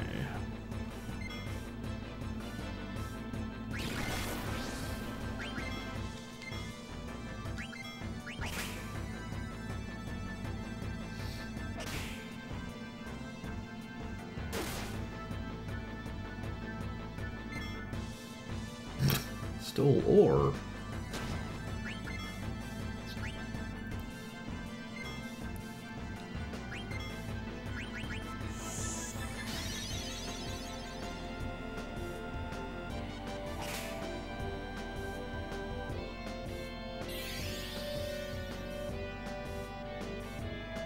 I love the Zagnol's casting animation.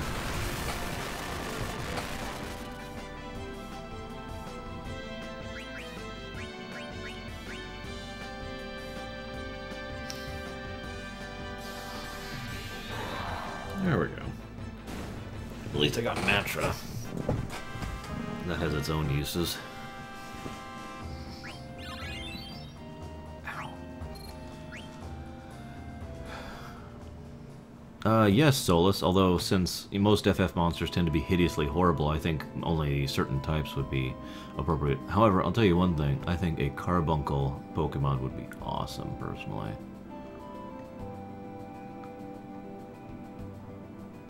Tonbur would probably also be a good one.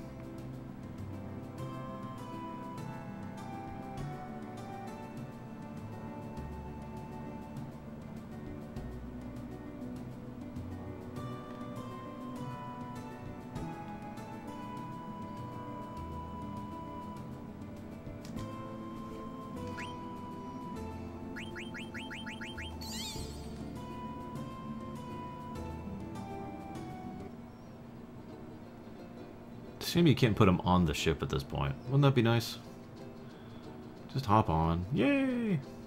But no.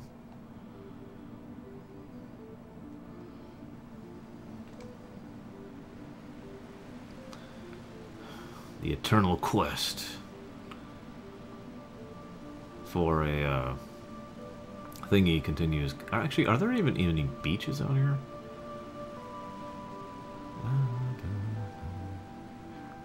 I literally have never actually done this out here. I've always done the beaches where I just was doing it in order to get the whale zombie. Then again, I usually get really lucky with having one encounter. One to be encountered, I should say.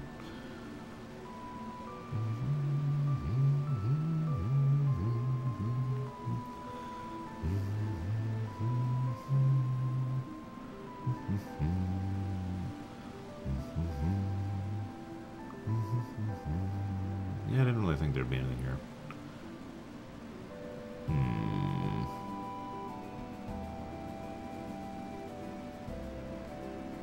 Yeah, look, one of the roots is out here. That's not ominous or anything. Okay.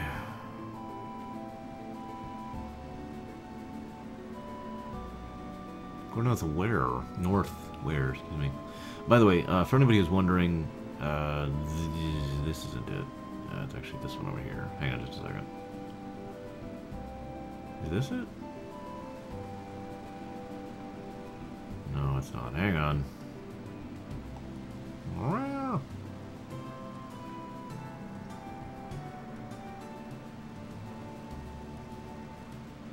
This is it.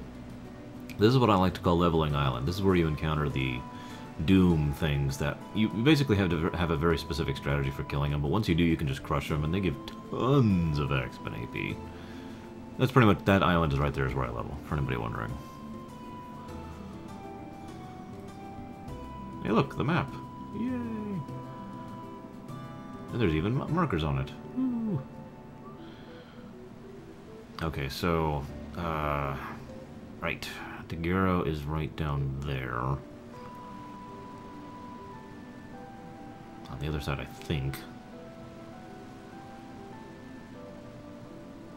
Yans, that's right, or Yans, whatever. Everyone hates sand, it's coarse and gritty. Not like you guys. You guys are much better than sand.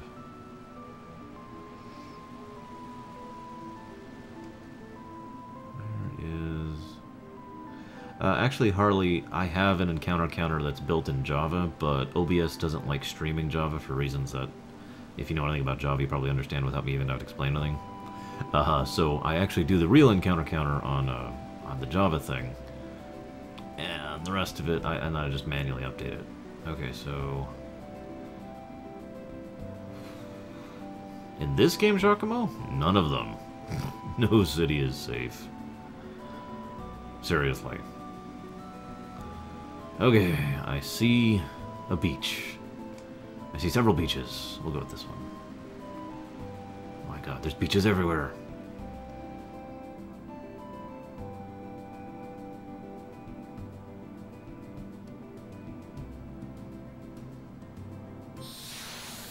Watch. I'm gonna get nothing.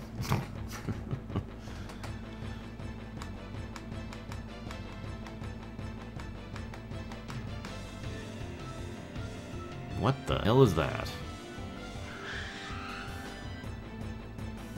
Seriously, what the crap is that thing? Oh god, it's casting August. Yes, I did, Kamarusco, and I refuse to comment on it because I refuse to acknowledge that that exists. Run! Run! Run! Please run!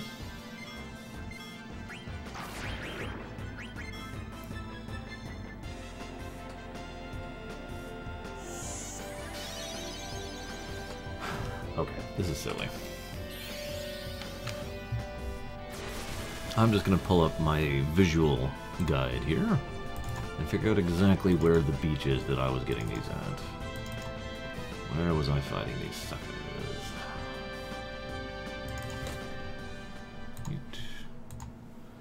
Okay, there's Gizmaluk, there's the Black Mage Forest.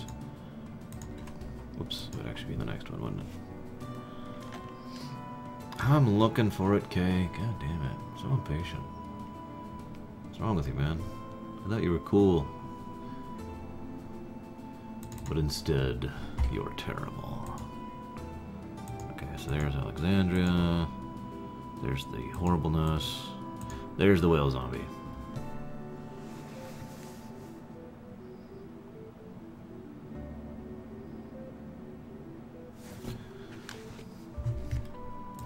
Move this over here while I do this over here.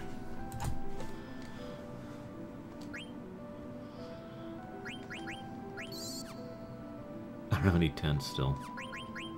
Oh wait, yes I do, thank God.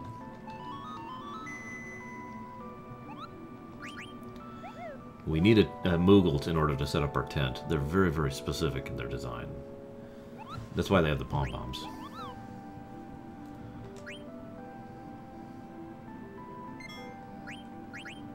I was right. That is the exact beach I was getting the whale at. Oh well. We'll do it here, maybe.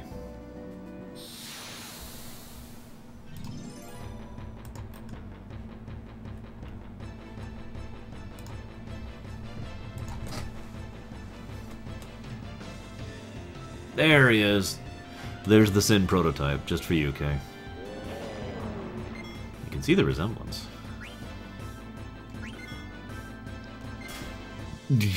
Okay, that kind of hurt.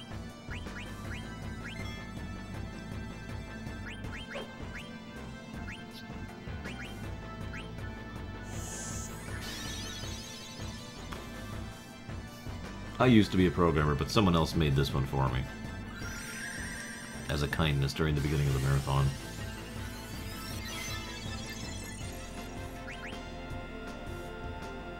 Now, the hard part is eating this thing without killing it, believe it or not.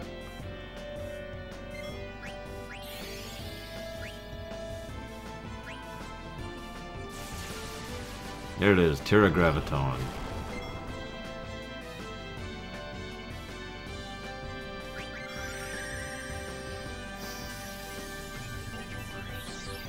Oh, that's right, I forgot I could do that with him. You are absolutely right. I didn't even think about that.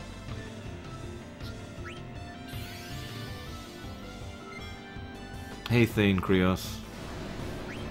Word up, yo. And he's dead. Oh, you goddamn.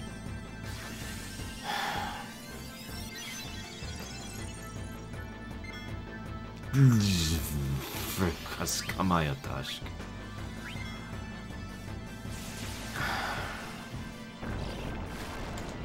Command failed. Yeah, by the way, all commands can fail, not just summons. Even attacks, even... just everything. Everything can fail.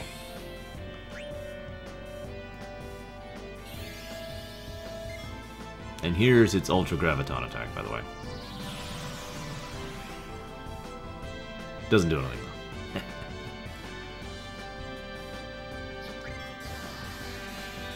There we go.